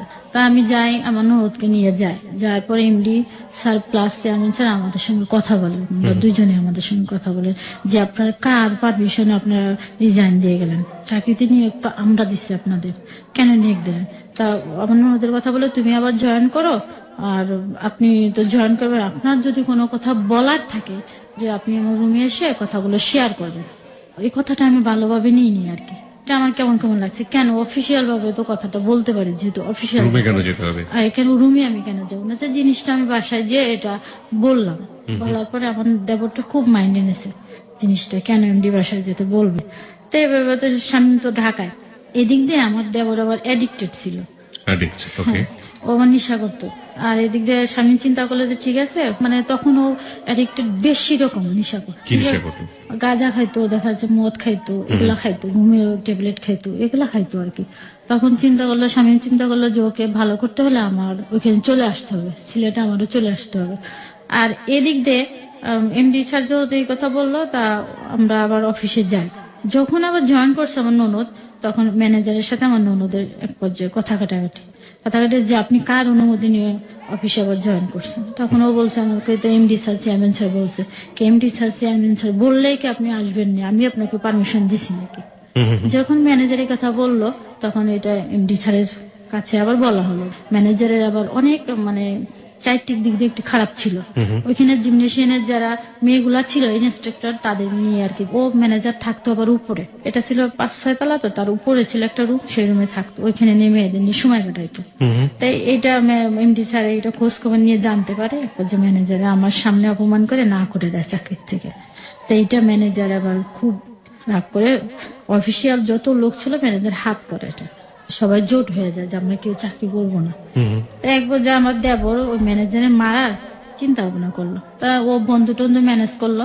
তা আমি বলছি কি যে তুমি ম্যানেজারের গায়ে হাত দিও না, এই কারণে যেহেতু আমি আবার জয়েন করছি, আর যেহেতু আমার ননদের নাম ছিল আফসানা, ও জয়েন করছে, তুমি এটা নিয়ে সিনকেটার করো না। তখন ও চিন্তা করলো না ভাবি ঠিক আছে, আপনার কিছু বলবো না। তা ওদিনকে আমরা সবাই মানে অফিসিয়াল ভাবে স্যালারিটা দেওয়া হয়েছে। তা আমাকে রাত্রে জিজ্ঞেস করলো কি যে ভাবি আপনাদের স্যালারি দিচ্ছে, আমি কি হ্যাঁ আমাদের স্যালারিটা দেওয়া শেষ। এর আগে আমি স্যালারিটা যখন বাসায় নিয়ে আসতাম, আমার শাশুড়িটা আমি বাসায় যে ওয়েট করতে পারতাম না, 5 মিনিট টেস্ট নিতে পারতাম না। আমার শাশুড়ি এসে আমাকে বলতো যে তুমি বেতন পাইছো নাকি, ওটা দাও, বাসা ভাড়া দিতে হবে। এভাবে আমি ওখানে 2 মাস জব করি আর কি। এদিকে আমার দেবর এটা জানতে পারে, আমাকে যখন জিজ্ঞেস করলো যে স্যালারি দিচ্ছে, আমি বলছি হ্যাঁ। তো সকালবেলা বন্ধুদের নিয়ে আমার ননদ তো অফিসে চলে গেছে, বন্ধুদের নিয়ে 3 জন বন্ধু নিয়ে চলে গেছে। ম্যানেজারের রুমটা আবার আমি কখনো দেখি নাই, চিনি না। এটা লোকেশন আবার দিয়ে দিয়েছে। আমার যে ননদটা ছিল ও বলছে যে ম্যানেজার উপরে থাকে, আর নন্দেটা বলছে উপরে থাকে, আমি জানি। হয়তো কি করছে আমি জানি না, রুমের মধ্যে যে ম্যানেজারের হাতটা বেঁধে মাইটটা দিছে। মাঠটা দিয়ে ম্যানেজারের যা যা ছিল ওইখানে, যে স্যালারি পাইছে আর মোবাইল টোবাইল এগুলো নিয়ে গেছে আর কি। নিয়ে যেয়ে বন্ধুদের মধ্যে ভাগ বাটোয়ারা করে ওই ধরনের নেশা করে আপনার দেবর। তো এক পর্যায়ে আমরা অফিসে এটা নিয়ে সিনকেটরে এগুলো ম্যানেজারে কেন মারলাম প্রতিষ্ঠানের মধ্যে, এমডি খুব রেগে যায়। এখানে পুলিশ আনে। পুলিশ আসার পরে এটা নিয়ে খুব বাড়াবাড়ি এক পর্যায়ে হয়। পরে আমাদের মোবাইল গুলো ওরা নিয়ে নেয়, এমডির লোকজন আমার প্লাস ওদের মোবাইল গুলা নিয়ে নেয়। যেহেতু ম্যানেজারের 2টা মোবাইল ছিল, তার 2টা খোয়া গেছে বিদায় আমাদের 2টা নিয়ে নেয়। আর এখানে কথা হয় যে আপনার ওকে হাজির করে টাকাটা দিবেন, বাস আমরা কিছু করব না, এমন কথাবার্তা হয়। তা এরকম চলতে থাকে, বাসায় নিয়ে একটা খুব খারাপ অবস্থা। স্বামী ব্যাপারে এদিনকে রাত্রে আসে, দিনটুকে থেকে আবার রাত্রে চলে যায় ঢাকার থেকে। তা ওই সংবাদ শোনা পরে ও আবার রাত্রে রওনা দেয়। ও থাকার পর আমি ওকে ফোন দেয় যে বাসায় যদি পুলিশ টুলিশ যায় তুমি বাসায় থেকো না, ছাদের উপর চলে যাও। তখন ও ছাদের উপর যে দাঁড়ায় থাকে, আর এই পর্যায়ে পুলিশ যে পায় না আমার দেবরকে, ও চলে যায় অন্য জায়গায়, যে নিয়ে দেবরকে হাজির করতে হবে, নাহলে সমস্যা হয়ে যাবে। আমাকে দিয়ে ফোন দেয়া স্বামী যে তুমি বলো, তুমি যদি বলো তাহলে বাসায় ফিরে আসবে। এটা বলার পর তো আমি ওকে ফোন দিলাম যে তুমি কোথায় আছো, চলে আসো, বাসায় এসে টাকাটা দাও, নাহলে আমার উপর একটা চাপ সৃষ্টি হবে। ওরা বলছে যে ভাবি আমি অমুক জায়গায় আছি, তো আমি বলছি তোমার সঙ্গে আমি দেখা করবো। তো বলতেছে যে ঠিক আছে আসেন। তা কাকে নিয়ে আসতেছেন? আমি বললাম আমি আর আফসানাকে নিয়ে আসি। তা বলার পর আমরা সিলেট মার্কেটের একটা রেস্টুরেন্টে যাই। যে ও পিছিয়ে পিছিয়ে ও আসে, আসার পর ওর ভাইয়া পিছনের থেকে যে ওকে ধরে এইভাবে বাসায় আমি নিয়ে আসি। কিন্তু ওর কথা বলার পরিস্থিতি ছিল না, এমন নেশা করছে। পরে বাসায় নিয়ে আসার এক পর্যায়ে ও কিছু টাকা পয়সা দিয়ে দেয় এখান থেকে, ওই টাকাটা আমরা আবার অফিসিয়াল ভাবে দিয়ে দেই। ও বাসার থেকে আবার বেরোয় যায়।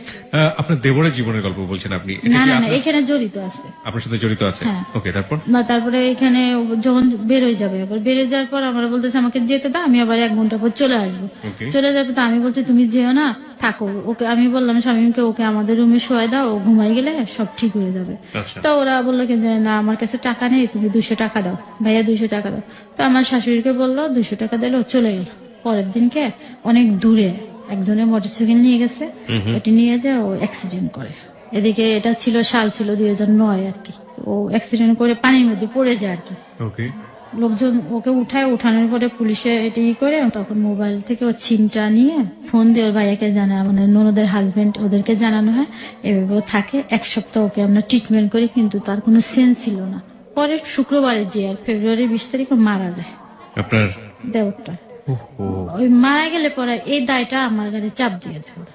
আমার ননদটা বলে যে ওনার কারণে আমার ভাইটা মারা গেছে, এটা বলে। আর আমার শ্বশুর যে মারা গেছে আমাদের বিয়ের 3 মাসের মাথার দিকে, তখন ওটা আমার গাড়ি চাপ দিয়ে দেয় আমার ননদটা। এই ননদটাই বলে কি যে ওনার কারণে আমার বাবা প্লাস আমার ভাই মারা গেছে। তার স্বামী কখনো এই কথাটা বলে না যে ওর কারণে মারা গেছে। এইভাবে চলে। আর আমি 2 মাস জব করার পর আর করি না ওইখানে, যেহেতু এটা সিকিউরিটি হলো, আর জবটা হয় না। পরে স্বামী সিলেটে চলে যায়। 1-1.5 মাস পরে যে ও একটা চাকরি নেয় একটা ক্লিনিকে চাকরি নেওয়ার পর সামান্য স্যালারি পায় আর কি, 4000 টাকার মতন পায়। তো ও দিয়ে তো কিছু করা সম্ভব না। তো এইভাবে চলতে থাকে। কিন্তু আমার উঠতে বসতে আমার ননদ অনেক কথাবার্তা আমাকে শোনায়।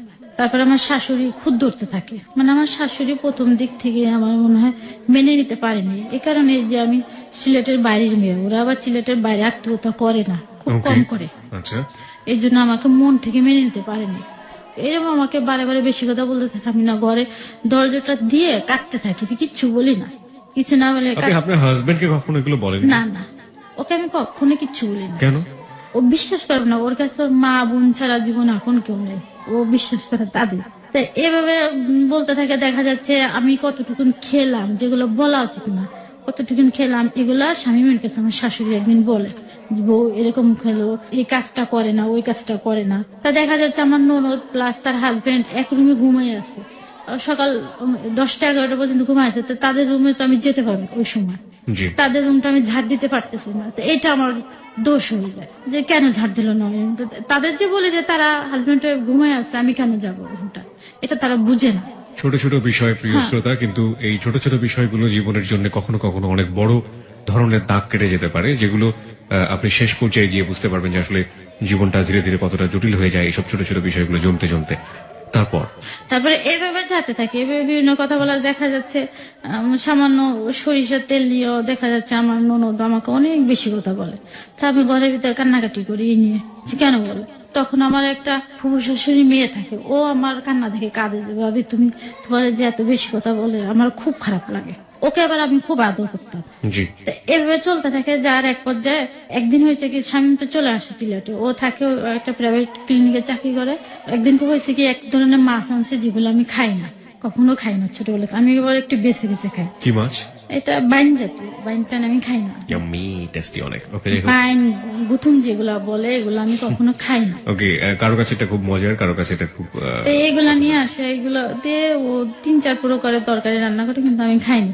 তা আমার শাশুড়ি প্লাস আমার হাজবেন্ডকে খাবার দিয়ে আমি না আমার রুমে চলে গেছি। রুমে যে ভাতটা নিয়ে গেছি, ভাত নিয়ে যে আমি স্রেফ মরিচ আর পেঁয়াজ দিয়ে খাওয়া শুরু করছি। আমি কিছু বলি না, যেহেতু তার সামনে খেলে হয়তো তার খারাপ লাগতে পারে, এর জন্য আমি কিছু নিয়ে নি। স্বামী বলতেছে যে মুক্তি কই গেল। ওরা আবার ও দেশে ভাষা বেটি বলতো মেয়েদেরকে। ওকে, সিলেটি। হ্যাঁ, ওরা বেটি বলতো, কিন্তু এটা এদিক দিয়ে কিন্তু খারাপ ভাষা, কিন্তু ওদের দিকে মেয়েদের বেটি বলতো বা পুরি বলতো। এক দেশের বুলি আরেক দেশের গালি, একটা কথাই আছে এরকম। পুরি বলে ডাকতো বা বেটি বলে ডাকতো। বেটি দেখে এটা দেখলাম কই গেল। তার স্বামী উঠে যায়, দেখে কি যে আমি এভাবে ভাত খাইছি। তার রাত্রে পুরি এরকম, ব্যাপারটা নিশ্চয়ই অনেক, এটা নিয়ে অনেক মজার জোকসও আছে। পুরি কিন্তু এক ধরনের খাবার, আপনার এটা নিশ্চয়ই আমি জানতে জানি। হবে। হ্যাঁ, কিন্তু ওদের দেশে পুরিটা বেশি ব্যবহার করে, পুরি পোয়া ছেলেদেরকে পোয়া। এবং পুরি ওদের হোটেলগুলোতে গিয়ে মোটেও বলবেন না যে পুরি খাবো বা এরকম কিছু একটা। না, এখন তো আমি জানি, আগে তো ওগুলো জানতাম। হ্যাঁ, অ্যাকশন এবং রিয়াকশন দুটো। না, ওদের কথাবার্তা অনেকে আমাদের এখান থেকে যদি কেউ গেছে কখনো বুঝতে পারে না, কথা বোঝে না, কিন্তু আমি তো সব বুঝি। জি, তারপর আমাকে বলে কি রাত্রে পানি গরম করে নিয়ে আসো যখন ঘুমোইতে যাবো তখন। তা আমাকে বলছে কেন, পানি গরম করে নিয়ে আসো। বলছি, পানি গরম করে এনে দিছি মগে করে, এনে দেওয়ার পরে বলছে হরলিক্সটা গুলাও। তো হরলিক্স গুলাইতে বলছে, আমি হরলিক্স গুলাইছি। গুলানোর পরে বলছে এটা খাও। তারপর বলছি দেখো আমি তো গরম জিনিস যদি রাত্রে খাই আমার ঘুম এমনি কম, আমার ঘুম হবে না। তা আমাকে বলতেছে তোমার এটা খেতে হবে। তা আমি বলছি দেখো আমি খাবো না, তো আমি রাত্রে এটা খাবো না, আমার তো পেট ভরা, এখন আমি কিচ্ছু খাবো না। তো এক পর্যায়ে তুমি খাবা না কেন? কে জোর করছে? আমার হাজবেন্ড। ওকে, কেন খাবা না এটা? আমি বলছি দেখো আমি রাত্রে যদি খাই আমার সারা রাত একটু ঘুমাইতে পারবো না। এটা বলার পরে এক পর্যায়ে আমার একটা মুখে থাপ্পড় মারছে। থাপ্পড় মারার পরে কথায় না কথায় খুব তুচ্ছ বিষয় নিয়ে গায়ে হাত হ্যাঁ, তুলতো। ওর একটা সমস্যা কি, ও একটু রাগী, কিন্তু ও আবার যে হাতটা বা হাত দিয়ে মারতো বেশি, বা হাতে প্রচন্ড শক্তি। এবার আমি বলছি তুমি আমার থাপ্পড় দিলে কি, আমি এটা খাবোই না। এটা বলার পরে কাপটা ধরে মানে ফেলে দিয়ে ভেঙে ফেলছে। পরে আমাকে 2-3টা থাপ্পড় দিলে। আমি বলছি দেখো এটা নিয়ে বাড়াবাড়ি করো না, আশেপাশে মা ওরা রয়েছে শুনতে পাবে। এটা বললে আমাকে আমার বাপ মা তুলে বকা দিয়ে ইচ্ছা মতন মারে। আশেপাশে আমার শাশুড়ি ননদ টনদ আসছে, এটা না শুনে মিলে আমার শাশুড়ি বলে কেন বেটি কেন এত উচ্চস্বরে চিৎকার করে কেন। আর ননদ, আমার ননদটা শোনা নাই কিছু নেই, ও যে আমার মুখে গেছে মার নিয়ে গেছে, কি জিনিস সেটা? মার হাত নিয়ে গেছে একটু মারার জন্য। আচ্ছা আচ্ছা। আমার এই ছোট ননদটা। উনি তো আপনার হাজবেন্ডের চেয়ে বয়সে ছোট ছিল না আপনার ননদ? হ্যাঁ, দুইটা এই ননদ আপনার গায়ে হাত তোলার জন্য গিয়েছে? হ্যাঁ, যে আমাকে বলতেছে শ্যাট আপ এরকম বলছে। বলার পরে এই জিনিসটা আমি কিছু বলিনি, আমি মারছে প্রচন্ড ভাবে মারছে, আমার জায়গায় জায়গায় লাল হয়ে গেছে আর কি মারির চোটে। পরে আস্তে আস্তে কালো হয়ে গেছে। তার কালো হওয়ার পরে এদিকে আবার 40 দিন যে একটা করা হয় না, মিলাদ দেয়, সেটার জন্য দেশের বাড়ি যেতে হবে। আমি তো তার সাথে কথাবার্তা বলি স্বাভাবিক, কিন্তু বাড়িতে যা দেখে আমার মুখে দাগ, হাত পায়ে দাগ। তো ওরা জিজ্ঞেস করে ভাবি কি হয়েছে। আমার চাচা তো ওরা আমাকে খুব ভালো জানে, বাড়ির সবাই আমাকে খুব ভালো জানে। তা বলছে যে তোমার এখানে দাগ কেন? আমি বলছি কিচ্ছু না, এমনিতেই। তা আমি আর এটা বলি না। তো বাসায় এসে ওই জিনিসটা স্বামীর খুব লাগছে, যে আমি আমার বউকে মারছি, বাস বলা কথা, তো তুই আমার ছোট বোন হয়ে কেন মার দিতে গেলি? ওই জিনিসটা ওই ধরছে, আমি তাকে কিচ্ছু বলিনি।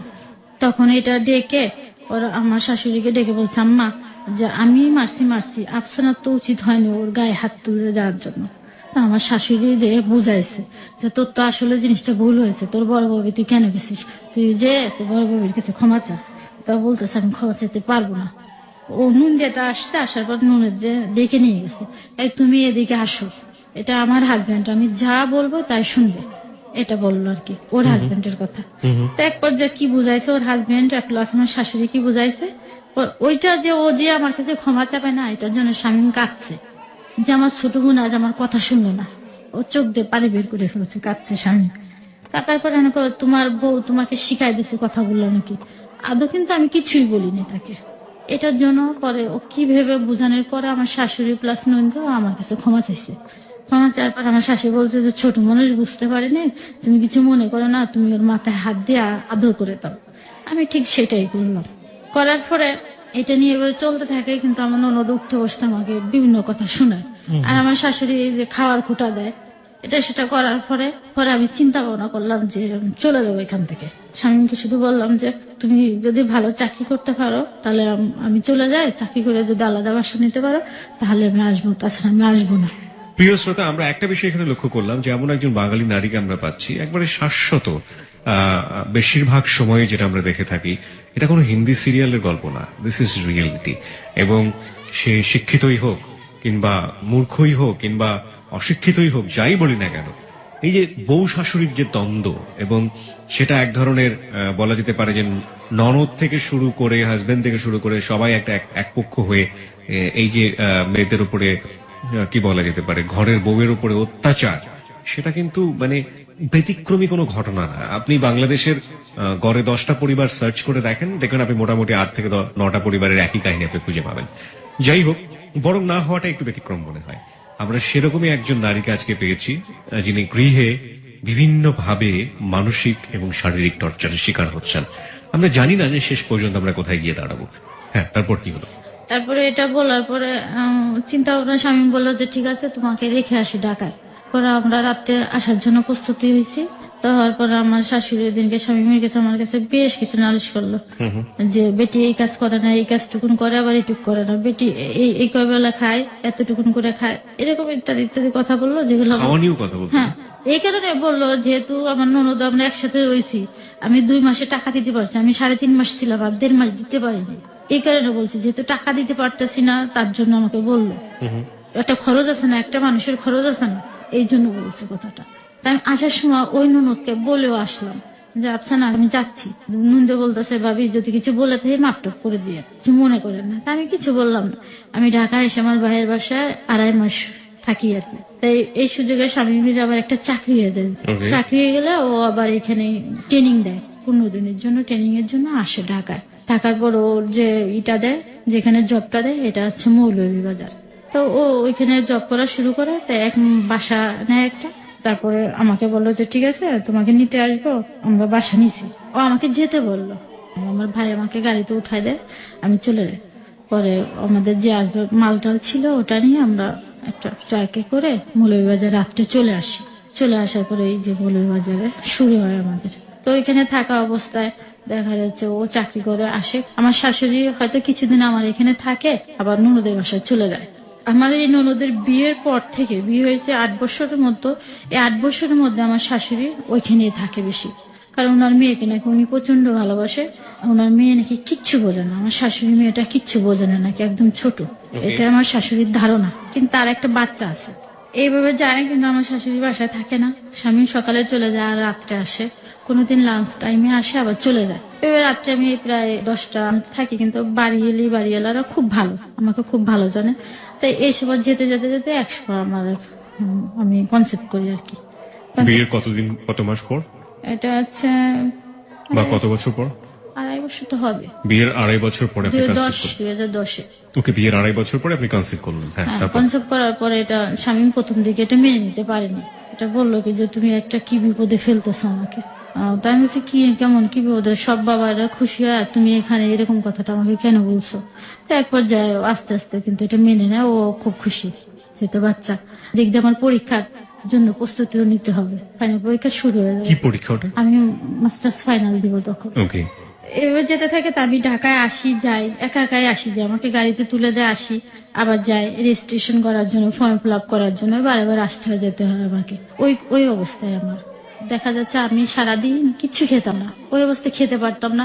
কিছু খেলে একটু পানি খেলে আমি বমি করে ওটা ফেলে দিতাম। আর স্বামী চলে যেত সকালে, আর আসতো 8টা বেজে যেত, 8টা-9টা বেজে যেত। তো আমাকে দেখাশোনার জন্য কেউ থাকে না। তা বাড়িয়ালি, তারপরে বাড়িয়ালির যে জাটা ছিল ওরা আমাকে খুব কেয়ার করতো, যে তুমি কি করতেছো, কি খাচ্ছ, এই সময় তোমার কাছে একজন লোক থাকা উচিত, তোমার শাশুড়ি তো থাকতে পারে, এটা আমাকে বলে। তা আমি তাকে বলি কি যে আমার শাশুড়ি তো আসলে আমার ননদের বাচ্চার জন্য মায়া বেশি, ওইখানে থাকে, এটা বলে কাটিয়ে দিতাম। তো একদিন এরকম অবস্থা, আমার বাচ্চাটা পেটে থাকা অবস্থা, আমি স্বামীকে বলি দেখো এই অবস্থা সবাই প্রশ্ন করে, তোমার শাশুড়িটা তো থাকতে পারে, তুমি অসুস্থ। এটা বলাতে স্বামী খুব রাগ করে যে কেন মার কথা তুমি এগুলো বলবা, আমার মার যেখানে ভালো লাগে সেখানে থাকবে। তো এটা নিয়ে আমি কিছু বলি না, এভাবে যায় যেতে থাকে। তা যখন আমার 5 মাস এভাবে চলে আসে, তা তখন আমি ফাইনাল পরীক্ষা শুরু হয়ে যায়। তখন আমি ঢাকায় এসে আবার খাদে অবস্থায় পরীক্ষা দিতে থাকি। আমার ভাই প্রতিদিন আমাকে কলেজে নিয়ে যায়, তিতুমির কলেজে পরীক্ষাটা হয়। তখন আমার ভাই প্রতিদিন নিয়ে যায়, আবার আসার সময় আমাকে ছিঞ্জি গলা দিয়ে দেয়, আমি চলে আসি। তারপরে আবার ভাইবাটার জন্য আবার দেরি হয়, যার কারণে আমি আবার চলে যাই। ভাইবাটার জন্য কেন থাকবো, ভাইবার ডেট 1-1.5 মাস পরে দিচ্ছে। আবার আসি আমি একা এসে, একা ভাইবাটা দিয়ে আবার চলে যায়, কিন্তু কখনো আমার সঙ্গে আসে না। তা আমি বলি যে তুমি দেখো আমার সঙ্গে গেলে তো ভালো, আমি অসুস্থ মানুষ। তা বলতেছে সমস্যা নাই, তুমি যাও, যে কাজটা করে চলে আসো, আমার তো সময় নেই হাতে। দেখো আমি সকালে বেলায় রাত্রে আসি, আমার তো সময় নেই। তাও দেখা যাচ্ছে আমি কিছু খেতে পারি না, মাঝে আমাকে স্যুপ টুপ করে দেয়, এগুলা খাইটাই। তা আমি প্রায় 6 মাস পর্যন্ত কিছু তেমন একটা খেতে পারি না, পরে যে হালকা হালকা খেতে থাকি। ওকে। আমার আম্মার আবার দেখা যাচ্ছে খুব অসুস্থ, আমার আম্মার একটা অপারেশন লাগবে, তখন আমার 8 মাস পড়ে গেছে। তা আমার আম্মার অপারেশন করবে, কিন্তু আমার আম্মার অপারেশন করা হয়ে গেলে আমার আম্মার আর সেন্স ফেরে না। তো এটা নিয়ে আমার হসপিটালে আমার ভাই বোন সবাই খুব কান্নাকাটি করতেছে, আর আমাকে ফোন দিয়েছে যে মার অবস্থা ভালো না, এরকম একটু কান্নাকাটি করছে। সকালে অপারেশন করছে, সন্ধ্যা হয়ে গেছে, এখনো সেন্স কেন ফিরবে না। তো এই অবস্থা আমি খুব কান্নাকাটি করছি। তার শামীমকে ফোন দিয়ে, দেখো আমার মার অবস্থা ভালো না। তো বলছে কি অবস্থা, তাই আমার ভাইকে ফোন দিয়ে, আমার ভাই দেখে প্রচন্ড কাঁদতেছে। পরে আমি বলছি আমি যাবো। তাই ওই অবস্থা শামীম আমাকে নিয়ে আসে ঢাকায়। নিয়ে আসার পর আমার আম্মা ওইখানে আস্তে আস্তে সুস্থ হয়। হওয়ার পর আমার আম্মা বলতেছে এই অবস্থা তোমার আর যেতে হবে না, তোমাকে আমি বাড়িতে নিয়ে যাব, বাড়িতে নিয়ে যাব, তুমি যা হোক আমার কাছে হোক। তারপরে আমার আম্মার কাছে এখানে ঢাকা 1 মাস থেকে আমি চলে এলাম বাড়িতে। বাড়িতে গোপালগঞ্জ চলে যায়। চলে যাওয়ার পর এরকম ও স্বামীর সঙ্গে কথাবার্তা হয়, নিয়মিত কথাবার্তা হচ্ছে, যেতে থাকে। তা এক পর্যায়ে হয় কি যে আমার একটা ডেট দেয় ডাক্তার, আমি আল্ট্রাসাউন্ড করে দেখি যে আমার পেটে মেয়ে। এটা যখন দেখি তখন আমার একটু মন একটু খারাপ হয়ে যায়। কেন? এই জন্য খারাপ হয় যে একটা ছেলে হলে মনে হয় প্রথমে ভালো হতো। এটা আপনার আপনার মানে ব্যক্তিগত ফিলিংস? হ্যাঁ এটাই, কিন্তু মনে মনে অত না, এমনি একটু খারাপ লাগছে যে ছেলে হলে প্রথমে একটা ভালো হতো, এটাই। তারপরে আল্ট্রাসাউন্ডে আমাকে একটা ডেট দিয়ে দিল, আল্ট্রাসাউন্ডে একটা ডেট দিল, আর ডাক্তার আমাকে একটা ডেট দিল, 2টা ডেট পড়লো। তা ডাক্তারের ডেট মতন আমার বাচ্চাটা না হয়ে আমি দেখা যাচ্ছে সময় পার হয়ে গেছে, ডাক্তারের ডেটটা চলে যাওয়ার পর আমার তেমন একটা খারাপও লাগে না কখনো। আর এভাবে খারাপ না লাগার কারণে আমার আম্মা বলতেছে কি যে ডেটটা চলে গেল, তাহলে তোমাকে আবার আল্ট্রাসাউন্ড করাই। ঠিক করা হলো যে কালকে যে আল্ট্রাসাউন্ড করবো। হঠাৎ করে আমি কাগজগুলো বের করলাম, ডাক্তারি কাগজগুলো বের করার পরে দেখি কি যে আবার ডেলিভারির ডেটটা সামনে রয়েছে। এটা যখন দেখি তো আমার আম্মাকে বলি মা আমি যেতাম না, যেহেতু সামনের ডেট আছে আমি যাব না এখন। তা এই জন্য যেতে চাইনি, আমার না লজ্জা করতো বাইরে বেরোতে, ওই অবস্থা। রাস্তাতে যাবো এটা আমার খুব লজ্জা করে, এটার জন্য। তা এভাবে আমি বাড়ির থেকে বাসার থেকে বেরোতাম না, যে সারাদিন শুয়ে বসে এভাবে কাটাইতাম। তাই এক পর্যায়ে দেখা যাচ্ছে সেপ্টেম্বরের 4 তারিখে রাত্রে আমার প্রচন্ড পেইন ওঠে। পেইন ওঠার পরে 4 তারিখে রাত্রে হালকা হালকা 5 তারিখ সারাদিন এরকম চলে যায়। পেইনটা এরকম দিন যখন যায়, সারাদিন সারা রাত পেইন হতে থাকে। সকাল 10টার পরে আমার পেইনটা কমে যায়। কমে যায় তো আমাদের একটা নির্ধারিত নার্স রাখা ছিল, আর এই গ্রামের দেশে বলে না দায়ী, এই 2টা রাখা ছিল। তা তারা আমার সঙ্গে সঙ্গে থাকে। তাই পেইনটা সকাল 10টার পর আস্তে আস্তে কমে যায়। কমে গেলে পরে 15-20 মিনিট পরে যে আমার প্রচন্ড পেইন ওটা, যেটা আমি সহ্য করতে পারি না। তখন এইটা জানার পর আমার ভাইকে ফোন দেওয়া হলো, ঢাকায় থাকে ভাই। তো ভাইকে ফোন দিলো, আমার ভাইয়ের মাকে পর্যায়ে বললো তুমি এখন ওকে নিয়ে বসে আছো কেন, ক্লিনিকে নিয়ে যাও না কেন। তখন আমাকে ক্লিনিকে নিয়ে যায়। নিয়ে যাওয়ার পর দেখি পেইনটা কমে যায়, কিন্তু আবার 15-20 মিনিট পরে ওঠে, এত পেইন ওঠে যে আমি সহ্য করতে পারি না। এভাবে যেতে থাকে। ডাক্তার আল্ট্রাসাউন্ড করে দেখে যে আমার পেটের মধ্যে আমার বাচ্চাটা মারা গেছে। তো এটা আমাকে আর জানানো হয়নি। এটা যখন আমাকে জানায়নি, এটা আমার ভাইয়ের কাছে ফোনে জানাইছে, আমার আম্মা ওদের সবাইকে জানাইছে, কিন্তু আমাকে আর জানায়নি। না জানানোর পর আমি তো জানি যে আমার বাচ্চাটা হবে। তো ওই যে 4 তারিখে রাত্রে পেন হচ্ছে, 5 তারিখ সারাদিন চলে গেছে, আমার পেটের মধ্যে মৃত বাচ্চাটা রয়ে গেছে। এদিকে শামীমকে ফোন দেওয়া হয়েছে, তো শামীম আবার 5 তারিখে রাত্রে রওনা দিচ্ছে। তার আগে আমি বারে বারে শামীমকে বলছি দেখো আমার সময় যখন কাছে আসবে, ডেলিভারির সময়টা তুমি আমার কাছে থাকবা, যে তোমাকে দেখলে আমার অনেকটা সাহস থাকবে, এরকম আমি তাকে সবসময় বলতাম। তারপর যে ও আমাকে বলে তুমি কখনো সিজার করবে না, এটা বলতো। যাতে আমার এই চিন্তা ভাবনা করছে সিজার করতে নিষেধ করছে, তা ওর কথা আমি পালন করি। কেন বলতো সিজার করবো না? বলতো যে পরবর্তী তোমার সমস্যা হয়ে যাবে, তুমি নর্মালে বাচ্চাটা হওয়ার চিন্তা করবে। আচ্ছা, পরবর্তীতে বেবি নিতে সমস্যা হবে, অন্য কোনো সমস্যা হতে পারে, এই জন্য আমাকে বলছে তুমি নর্মালে বাচ্চাটা হওয়ার চিন্তা করবা, সিজার করবে না। আচ্ছা প্রিয় শ্রোতা, এখানে আমি একটু বলতে চাই যে ওনার হাজবেন্ড শামীম যেটা বলেছে সেটা ডাক্তারি ভাবে সত্য না মিথ্যা সেটা আমরা জাজমেন্ট করিনি, এটা তার ভাষ্য ছিল। সুতরাং যারা সিজারিয়ান বেবির কথা চিন্তা ভাবনা করছেন তারা এরকম নেগেটিভ ভাবে কোনো কিছু চিন্তা ভাবনা করবেন না। ইস দেয়ার ভার্স, এটা তারা ভাবে চিন্তা করছে, এটা তাদের চিন্তা ভাবনা। এটা ডাক্তারি ভাবে সত্য কি মিথ্যা এটা আমরা যাচাই করে দেখতে চাইনি। হ্যাঁ, তারপর ওই দিনকে পার হয়ে যায় 6 তারিখে রাত। আমার এত কষ্ট হয়েছে, আমি সারা ওই 2 দিন কিচ্ছু খাই না, শুধু একটু পানি খাই, ওটা আবার বমি করে বের করে দেয়। আমি 2 রাত 2 দিন কিচ্ছু খাইনি। এবার আমার কষ্ট হয়, কষ্ট হতেই থাকে। তো এটা দেখে আমার আম্মা সহ্য করতে পারে না। আমার সহ্য করতে না পারে কয় কি যে তুমি আমার মেয়েকে বাঁচাও, আমি যদি আমার মেয়ে বেঁচে থাকে আমি ভবিষ্যতে আমার মেয়ে বাচ্চা পাবে। এটা বলে তো আমার মেয়েকে বলছি যে সিজার করে ফেলো। তো এটা বলার পরে তখন নার্স বলছে না, সিজার করা যাবে না, আমার সমস্যা আছে এখন। কেন সমস্যা? না সমস্যা আছে, সিজার করলে ওর পরবর্তীতে সমস্যা হয়ে যাবে, এটা বেশি বাচ্চা নিতে পারবে না। যখন এটা বলে, তো পরের দিন আমার এক পরিচিত ভাই ছিল এখানে যে আমাদের কাজ টাজ করতো। তো অনেকে বলে যে পানি পড়া দিলে নাকি ভালো হয়, এটাই। তা বলছে যে আমাকে একটু পানি পড়া দে, ওর ভাল লাগে নাকি, পেটের ব্যথাটা কমে নাকি, এটা বলছে। তো আমি বলছি যে তো ওনাকে একটু ডেকে নিয়ে আসে, ওনার সঙ্গে কথা বলবো। তো ডেকে আসে, আমি বলছি যে ভাই দেখেন, আপনি দেখেন তো পানি পড়া দিলে আমার পেনটা কমে নাকি। তা ও তখন আমাকে বলে যে তোমার বাচ্চা তো মারা গেছে, তুমি এখন পানি পড়া দিয়ে কি করবে। যখন আমাকে কিন্তু জানানো হয় না, তখন ওটা শুনে আমি খুব কান্নাকাটি করি, এক পর্যায়ে প্রচন্ড কান্নাকাটি করি, কেন আমাকে জানানো হয়নি। তখন আমি চিন্তা করি যেহেতু আমি আর সিজার করতাম না, এটা যেভাবে হোক নর্মালি হোক। বহুত কষ্ট ওটা, আমাকে নর্মালি ডেলিভারি করাতে আর পারে না। তখন স্বামী ক্লিনিকে ও আসে, যখন আমি দেখে যে আর সহ্য করতে পারি না, সিজারের জন্য ওটিতে নিয়ে গেছে, তখন আমার বাচ্চাটা নর্মালি ডেলিভারি হয়ে যায়। ওটিতে যাওয়ার পরে নরমালি ডেলিভারি হলো। ওকে। হওয়ার পরে পরে বাচ্চাটা দেখে সবাই খুব কাঁদছে, আমার হাজবেন্ডও খুব কান্নাকাটি করে। তা আমাকে বাচ্চাটা দেখাবে না, আমি বললাম যে আমাকে একটু দেখো, তখন আমাকে একটু দেখায়। সবাই বলে যে তোমার ভুলের জন্য বাচ্চাটা আজ মারা গেল।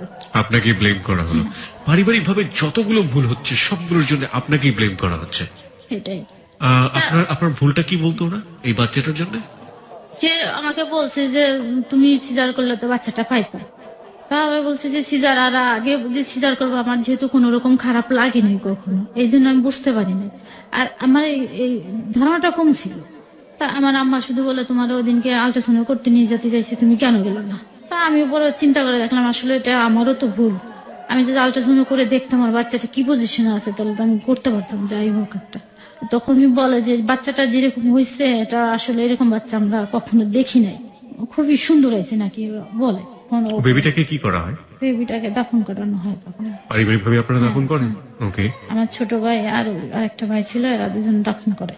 এবার যাই, আমি তো অসুস্থ থাকি, 1 সপ্তাহ 1.5 সপ্তাহ থাকে। তখন ছিল ঈদ, আবার ঈদের সময় ছিল।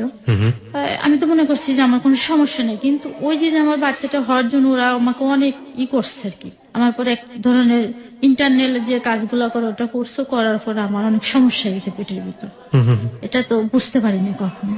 এই সুযোগে এর মাঝখানে ঘটনা হয়ে গেছে, আমি যখন বাচ্চা হওয়ার জন্য আমার বাপের বাড়ি যাই, তখন আমার ননদ সাথে তার হাজবেন্ডের সমস্যা সৃষ্টি হয়ে গেছে।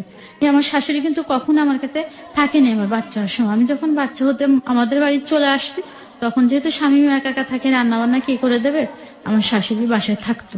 থাকার কারণে আমার চাচাতো ননদটাকে স্বামী আবার এনে বোনের বাসায় রেখে দেয়। আমার ননদ আবার টিউশনি পড়তো। আমার নুন যেটা ওর উপর একটা শারীরিক নির্যাতন চালায় আর কি। কাকে করে এটা? এটা যে চাচাতো বোনটাকে এনে দেয়, তারপরে এটা নিয়ে একটু পারিবারিক ভাবে দ্বন্দ্ব সৃষ্টি হয়ে যায়, তাদের ফ্যামিলির সাথে ফ্যামিলির একটা দ্বন্দ্ব শুরু হয়ে যায়, যেটা বোঝা যায়। মেয়েটা বুঝতে পারেনি, পরে এক পর্যায়ে মাকে জানাই দেয়। জানাই দিলে এটা নিয়ে এক পর্যায়ে কথা কাটাকাটি হয়। কথা কাটাকাটি হলে তাই বাসাতে এটা নিয়ে ওই আমার শাশুড়ি প্লাস আমার নুনদে এটা অস্বীকার করে, আমার নুনদেটা পুরো যে আমি এই কাজ করি নাই। কিন্তু মেয়েটা ডাইরেক্টলি বলছে ওই আমাকে করছে। পর্যায়ে আমার শাশুড়িকে নিয়ে আমার নুনদেটা প্রমাণ দিতে গ্রামের বাড়িতে যায়। এই আমার ছোট ননদের হাজবেন্ড, কিন্তু পর্যায়ে মেয়েটা প্রমাণ দিয়ে দেয়। প্রমাণ কিভাবে দেয়? প্রমাণটা এভাবে দেয় যে ওকে 2টা ট্যাবলেট কিনে দেয়, ওষুধ কিনে দেয়, যেটা যে তোমার যদি একটু না হয় তাহলে তুমি ওষুধ 2টা খাবা।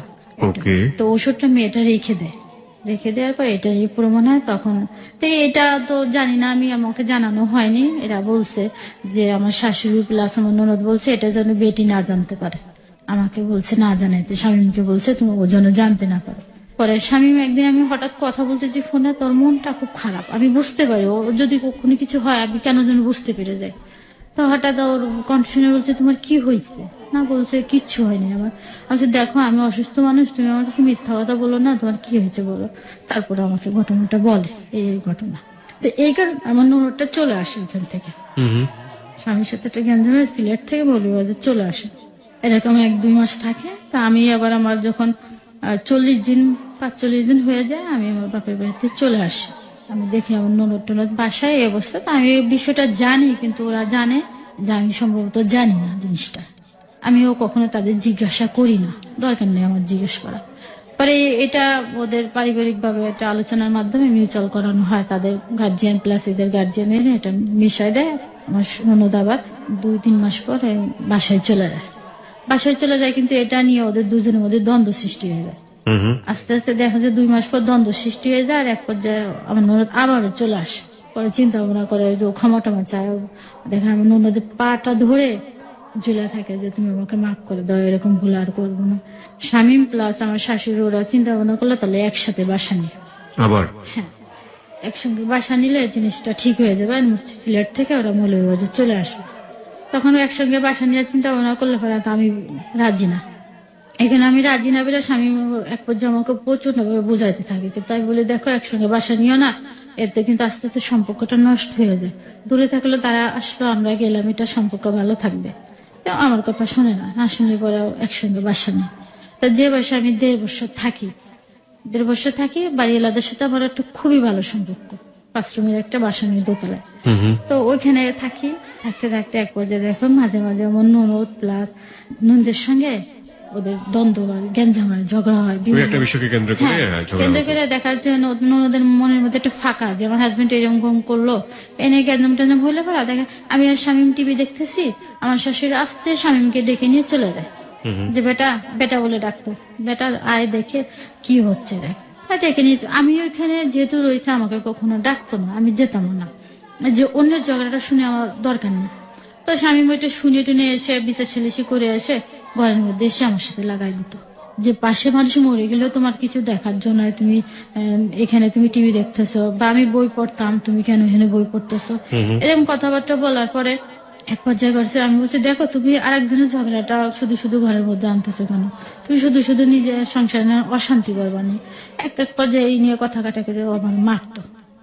আর তাছাড়া এমনি যখন আমার মারতো যাই হোক ওটা আমি ভুলে যাই, তার সাথে আমি খুব সুন্দরভাবে সংসার কিন্তু করি। আমি প্রচন্ড ভাবে ইয়ার্কি ফজলিমতি তার সঙ্গে করি, প্রচন্ড ভাবে ফান করি, দুজন মজাও করি, এরকম যায় আমাদের। তো এভাবে এরকম হয় কেন ওদের হয়, কিন্তু ওই জ্যাসটা স্বামী এসে আমার করে খাটায়। এভাবে চলতে থাকে। এভাবে দেখা যায় 2-3 বার এরকম সংসার হয়। তা আবার একদিন ওরকম যে ওদের দুজনের মধ্যে গ্যাঞ্জাম হয়েছে স্বামী স্ত্রীর মধ্যে, ওইরকম আমার শাশুড়ি আবার স্বামীকে ডেকে নিয়ে গেছে। ডেকে নিয়ে যাওয়ার পরে আমাকে আর বলিনি ওই বিষয়টা নিয়ে। আমার হাজবেন্ড আবার আমাকে মারছে, মারার পরে এখন আমার ননদ চিন্তা করছে তার হাজবেন্ডকে ছেড়ে দেবে, তার সংসার আর করবে না। পরে তার ওর হাজবেন্ড চলে যাওয়ার পরে এই তো কি ঘুমের ট্যাবলেট খাইছে, কি জানি কি কি খেয়ে দে অস্থির, এখন সে বউ ছাড়া বাঁচবে না, এটা ইত্যাদি ইত্যাদি। প্রায় 10-12 দিন ভিন্ন রয়েছে জামাই থেকে, কিন্তু জামাই পাগল হয়ে গেছে বউকে নেওয়ার জন্য। এইভাবে করার পরে তার লোকজন ডাকানো হয়েছে, যে একটা সালিশি বিচার যেটাকে বলে। এই ঘটনার সাথে কি আপনার ঘটনার কোনো রেশ বা কোনো যোগাযোগ আছে? আচ্ছা ঠিক আছে। তারপরে এভাবে করার পরে এক পর্যায়ে হওয়ার পরে ওরা বিচার সালিশি করতে আসবে লোকজন। তো ওই দিনকে বিচার সালিশি যেহেতু স্বামী ওদের বিষয়টা নিয়ে আমাকে মারছে, মারার পরে আমি কিচ্ছু বলিনি। আর এই যে এত সব ঘটনা ঘটে কখনো আমার সংসারে কিন্তু আমি জানাই না, আমার বাপের বাড়ি ভাই বোন কারো কিছু আমি কখনো জানাই না, জিনিসটা না এইভাবে থাকে। তা ওই যে আমার চাচা শ্বশুর আসছে, আমার উকিল বাপ ছিল, উকিল বাপ আসছে, আর আমার ফুফুর শাশুড়ি এরা আসছে বিচার করতে, ওদের বিচারটা করতে এসে তা ওদের কাছে আমার বিষয়টা আমার যে মারছে এটা নিয়ে নালিশ দিচ্ছে আমার শাশুড়ি তাদের কাছে। তারপর ওরা আমার ফুফু শাশুড়ি এসে জিজ্ঞেস করতেছে যে কি হয়েছে, তোমার মন খারাপ? আমাকে না কুকু কিচ্ছু হয়নি। না কি হয়েছে তোমার মন খারাপ? আমাকে না কুকু কিচ্ছু হয়নি, এমনি ভালো লাগছে না, আমি শুয়ে আছি। ও এর আগে একটা কথা বলতে হবে, এর আগে দেখা যাচ্ছে যে আমার যে বাচ্চাটা হয়ে মারা যায় 10 মাস পরে আবার আমার কনসেপ্ট করে। 10 মাস পর কনসেপ্ট যখন করার পরে আমার বাচ্চাটা ঠিক জায়গায় না আসে, এটা ওভারেতে চলে যায়। ওকে, বেবি টিউবে না থেকে সেটা ওভারেতে চলে যায়। হ্যাঁ, লেফট সাইডে মানে বাঁ সাইডে ওভারেতে চলে যায়। চলে যাওয়ার পরে এটা আমি এরকম আমার কেমন যেন লাগে, একটু ভিন্ন ভিন্ন ধরনের লাগে, যে আমার আগের বেবিটা থাকা অবস্থা এরকম ছিল না, আর এটা একটু অন্যরকম লাগে। তা আমি স্বামীকে জানানোর পরে না এরকম হতেও পারে তোমার। তার অন্য দিক দিয়ে সমস্যা হয়, আমার শারীরিক দিক দিয়ে সমস্যা দেখে আমি স্বামীকে জানাই। ও ডাক্তারের সাথে আলাপ করার পরে বলে ডাক্তার বলে এরকম অনেক সময় হতে পারে মেয়েদের। তো এরকম হওয়ার পর আমি ওখানে একজন মহিলা ডাক্তারে দেখানোর পরে যদি এরকম হয় আপনাদের, তাহলে আপনি একটা আল্ট্রাসাউন্ড করে দেখতে পারেন। তখন আমি আল্ট্রাসাউন্ড করে দেখলাম যে এটা ওভারিতে চলে গেছে। উনি বলছে কি যে এটা যদি আপনারা অপারেশন করে না ফেলেন ওনার জন্য সমস্যা হয়ে যাবে, ওনার জীবনে একটা রিস্ক হয়ে যাবে। তখন এটা আমার ভাইয়ের সঙ্গে ফোনে আলাপ করলাম, যেহেতু আমার ভাই হসপিটালে চাকরি করে, ওনাকে জানানো হলো। জানানোর পরে ঠিক আছে তো ওকে নিয়ে আসো, এটা আমরা ল্যাপারোস্কোপি করে ঠিক করব। তা ওই দিনকে রাত্রে আমি তো খুব কান্নাকাটি করলাম যে আমার ভাগ্যটা এতই খারাপ যে আমার বাচ্চাটা হয়ে আবার নষ্ট হয়ে গেল, আবার এই একটা এরকম, আমি খুব কাঁদতেছি। তো কান্নাকাটি করার পরে রাত্রে গাড়িতে আমরা চলে আসলাম ঢাকায়। মানে এই হসপিটালে ক্লিনিকে এই টেস্টের জন্য আমাকে সারাদিন ওই অবস্থায় দৌড়ের পর রাখা হলো। আপনি ঘটনাটা যে জায়গাটা ছেড়েছিলেন ওখানে কিন্তু আবার ফিরে যেতে হবে। হ্যাঁ, তো এটা এইভাবে করতে থাকার পরে আমাকে ডাক্তার বললো যে এখানে এসে আবার 2টা টেস্ট করালো, আবার আল্ট্রাসাউন্ড করা, যে ওই রিপোর্টটা হয়তো ভুল হতে পারে। পরে দেখে না যে একই সমস্যাটা একই। তা বলছে দেখি আমরা ল্যাপারোস্কোপি করে এটা ঠিক করাতে পারি কিনা। তা যে পজিশনে আছে এটা ল্যাপারোস্কোপি করানো যাবে না। তখন বলে ওনাকে অপারেশন করা ছাড়া কোনো গতি নেই। তখন ওরা বললো যে ঠিক আছে রাত্রে আমরা অপারেশন করে চিন্তা ভাবনা করবো, যদি ওনার সন্ধ্যার সময় প্রচন্ড পেইন হটে তাহলে কিন্তু অপারেশন করতেই হবে। তা ঠিকই আমি সারাদিন ওই যে বসে থেকে টেস্ট করানোর পরে দেখি সন্ধ্যার পরে আমার প্রচন্ড পেইন, যে আমি সহ্য করতে পারতেছি না। তারপরে রাত্রে 8টার দিকে আমার অপারেশন হয়ে যায়।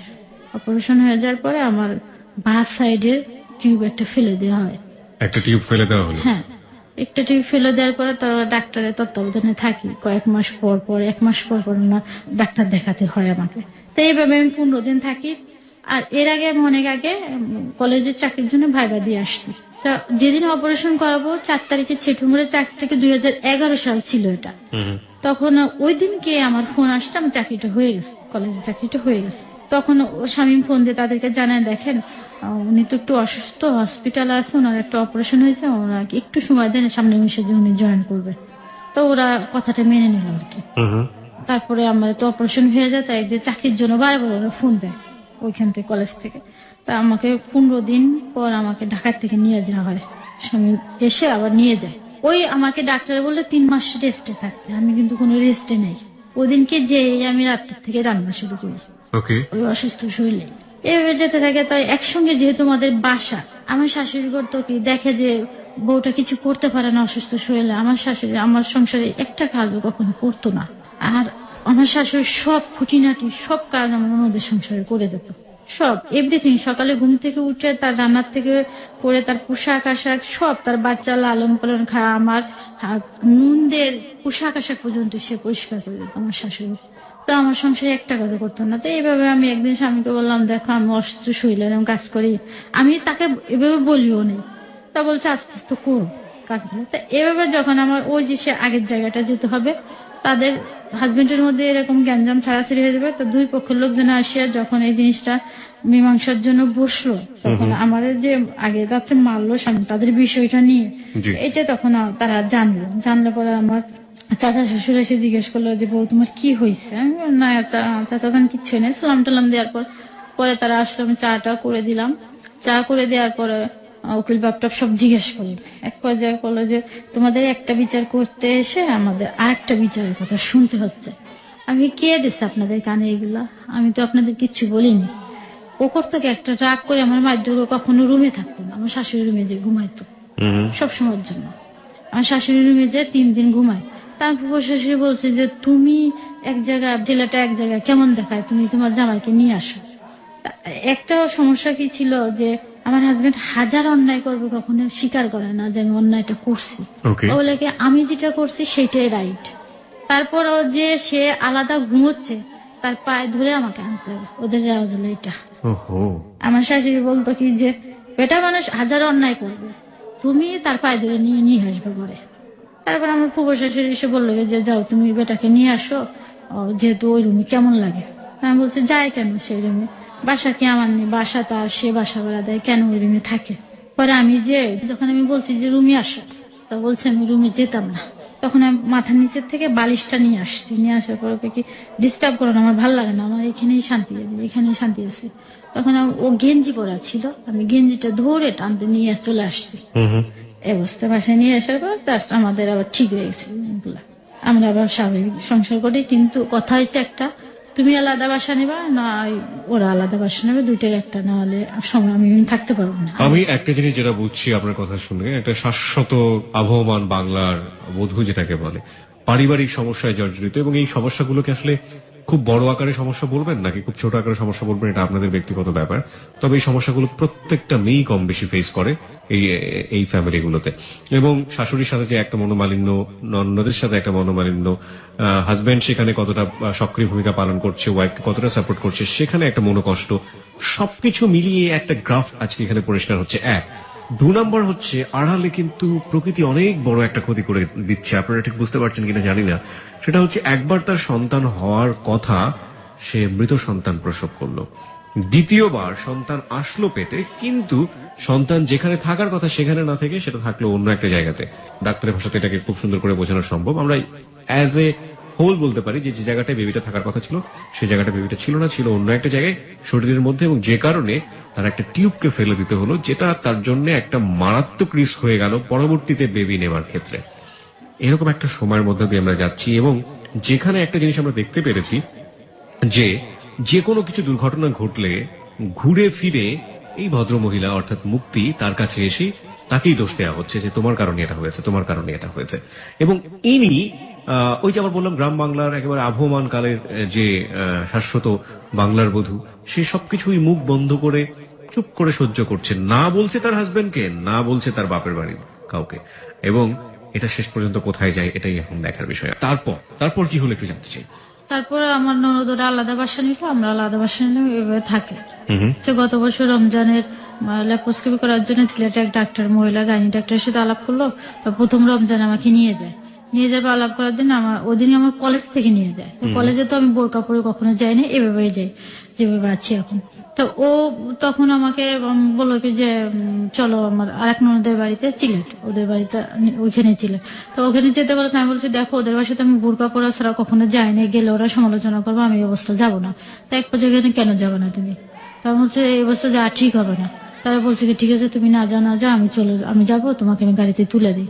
আমাকে গাড়িতে তুলে দেয়, আমি চলে আসি। কিন্তু ওটাও ভিতরে ভিতরে রাগ করতে থাকে, স্বামী রাগ করতে থাকে। তো আমি তাকে ফোন দিয়ে তুমি রওনা আছো, ফোনটা আমাকে রিসিভ করে বলে যে আমি গাড়িতে উঠবো 8টার সময়, রাত 8টায়। তো বাসায় এসে ওটারই ফুলতে থাকে এক পর্যায়ে। তবে জিজ্ঞেস করে বলে না আমার শাশুড়িকে সেটা বলে দেয়।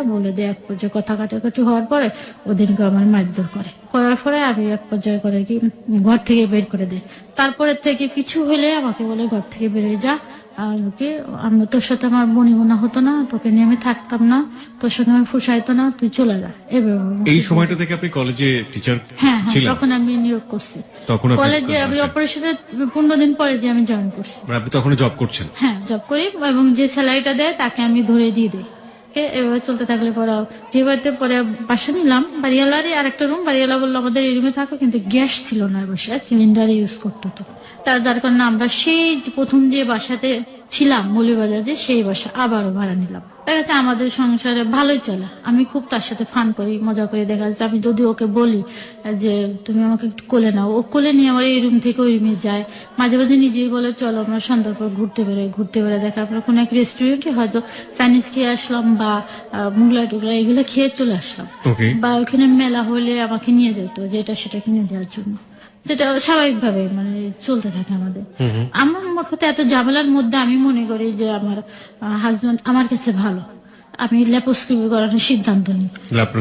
হ্যাঁ, ল্যাপ্রোস্কোপি করার সিদ্ধান্ত নিন, আমি টাকাটা ম্যানেজ করতে। তখন আমি তাকে বলে দেখো তুমি আমার কাছে 3 মাসের টাকাটা নিও না, 3 মাসের টাকাটা না নিলে আমার একটা অপারেশন করতে প্রায় 30-35 হাজার টাকা খরচ যাবে, এটা আমার টাকাটা ম্যানেজ করতে হবে। আমি আবার বাসা ভাড়া দিই, চাকরিটা হওয়ার পর তো প্রতি মাসে আমি বাসা ভাড়াটা দিই। তা দেওয়ার পর বলছে কি যে কেন দিবা না কেন, আমি কিভাবে দেবো বাসা ভাড়া এতটা, কিভাবে টানবো সংসার করে বাসা। আবার ওদিক দিয়ে আবার ওই চাকরিটা ছেড়ে দিয়ে নিজে ব্যবসা করতে থাকে। তারপরে দেখা যাচ্ছে ল্যাপ্রোস্কোপি করার জন্য আমি হালকা টাকা জমাই আর ওদিকে বাসা ভাড়াটা আমি ঠিকভাবে দিয়ে যাচ্ছি স্যালারির থেকে। তাই কিছু টাকা নিয়ে আমি ঢাকায় আসি, প্রায় 10,000 টাকা মাত্র নিয়ে আসার পর আমার আম্মাকে ভাইকে বললে পরে আমার আম্মা ভাই বাকি টাকাটা আমাকে দেয়, প্রায় 35,000 টাকা আমার খরচ যায়।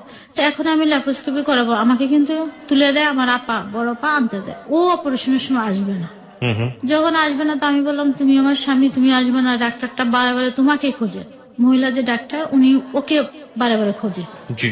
যে কথা ওকে বলা যায় সে কথা তো আমার ভাইকে বলা যায় না, বড় ভাইকে বলা যায় না। তো অনেক সময় দেখা যায় আমার ভাইয়ের সামনে এমন একটা ডাক্তারের কথা বলে আমি খুব লজ্জা বোধ করি আর কি। জি। তা ওকে এই কথাগুলো বলেও আসবে না, তখন আমার বর্ণটা আমাকে ফোন দিয়ে বলে যে তোমার অপারেশন। তখন আমি ফোনে একটু কাঁদলাম যে আমি অপারেশন করব, ডাক্তারে শুধু হাজবেন্ড খোঁজে কিন্তু আমার হাজবেন্ডের ডাক্তারের পায় না। পরে এটা আমার ননদ সম্ভবত বড়টা বুঝাইছে, ওকে বোঝানোর পরে আমি বলতেছে যে ঠিক আছে আমি আসবো কিন্তু আমার কাছে কোনো টাকা নেই। আচ্ছা আচ্ছা। যখন এই কথা বললাম তো আমি বলছি তুমি টাকা ম্যানেজ করে আসো, অন্য অন্য কাজের সময় তো তুমি ঠিকই টাকাটা ম্যানেজ করতে পারো, এখন তুমি পারবা না। তখনও 5,000 টাকা ধার করে নিয়ে আসে। এসে আমাকে বলতেছে অপারেশনের দিন আমি যখন অপারেশন করতে যাবো, ল্যাপারোস্কোপিটা করাবো, তখন আমার বলতেছে এই টাকাটা কিন্তু তুমি যেয়ে দিয়ে দিবা। আমাকে বলতেছে মানে সেই এসব কথা না, এসে অন্য কথা ভালো মন্দ বলার পরে ওইসব কথা আচ্ছা বলছে। ঠিক আছে। তা আমি রাজি হয়েছি, ঠিক আছে তোমার টাকা আমি দিয়ে দেবো, 5,000 টাকা নিয়ে আসছো আমি দিয়ে দেবো। তা এই যে আমি অপারেশনটা করছি, ল্যাপারোস্কোপিটাও করাইলাম প্রাইভেট ক্লিনিকে, এখানে 35,000 টাকা খরচ, ওর মধ্যে আমার হাজবেন্ড আমাকে 1 টাকাও দেয়নি। না দিলে পরা উল্টা আমাকে বলতেছে তুমি আমার মোবাইল কিনে দাও, যেহেতু যে মোবাইলটা আছে তার কাছে তার ভালো লাগতেছে না। তখন বলছে আমার মোবাইল কিনে দাও। আমার আম্মাকে বললাম, আমার আম্মা একটা মোবাইল কেনার টাকা দিল, দেওয়ার পর ও মোবাইল নিজে এসে 10 নম্বর থেকে কিনে নিয়ে যায়। আসা যার ভাড়াটা শুধু আমার হাজবেন্ড দেয়। পর অপারেশন করলাম আমি ফেব্রুয়ারির 27 তারিখে, অপারেশন করে 28 তারিখে আমার রিলিজ দিয়ে দেয়, একদিন রাখে।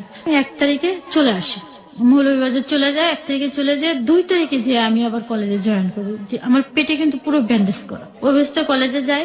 তা দেখে আমার কলেজের স্যার ম্যাডামরা বলতেছে আপনি এই অবস্থায় কেন আসছেন, আপনি দরকার ছুটি নেন। আমি কে আচ্ছা ছুটির জন্য আমি স্যারের সঙ্গে কথা বলবো, প্রিন্সিপাল স্যারের সঙ্গে। আমাকে রিক্সা ওঠা বারণ, তো আমাকে বাইকে করে দিয়ে আসে, কিন্তু আস্তে সময় আমি হেঁটে হেঁটে আস্তে আস্তে করে আসি।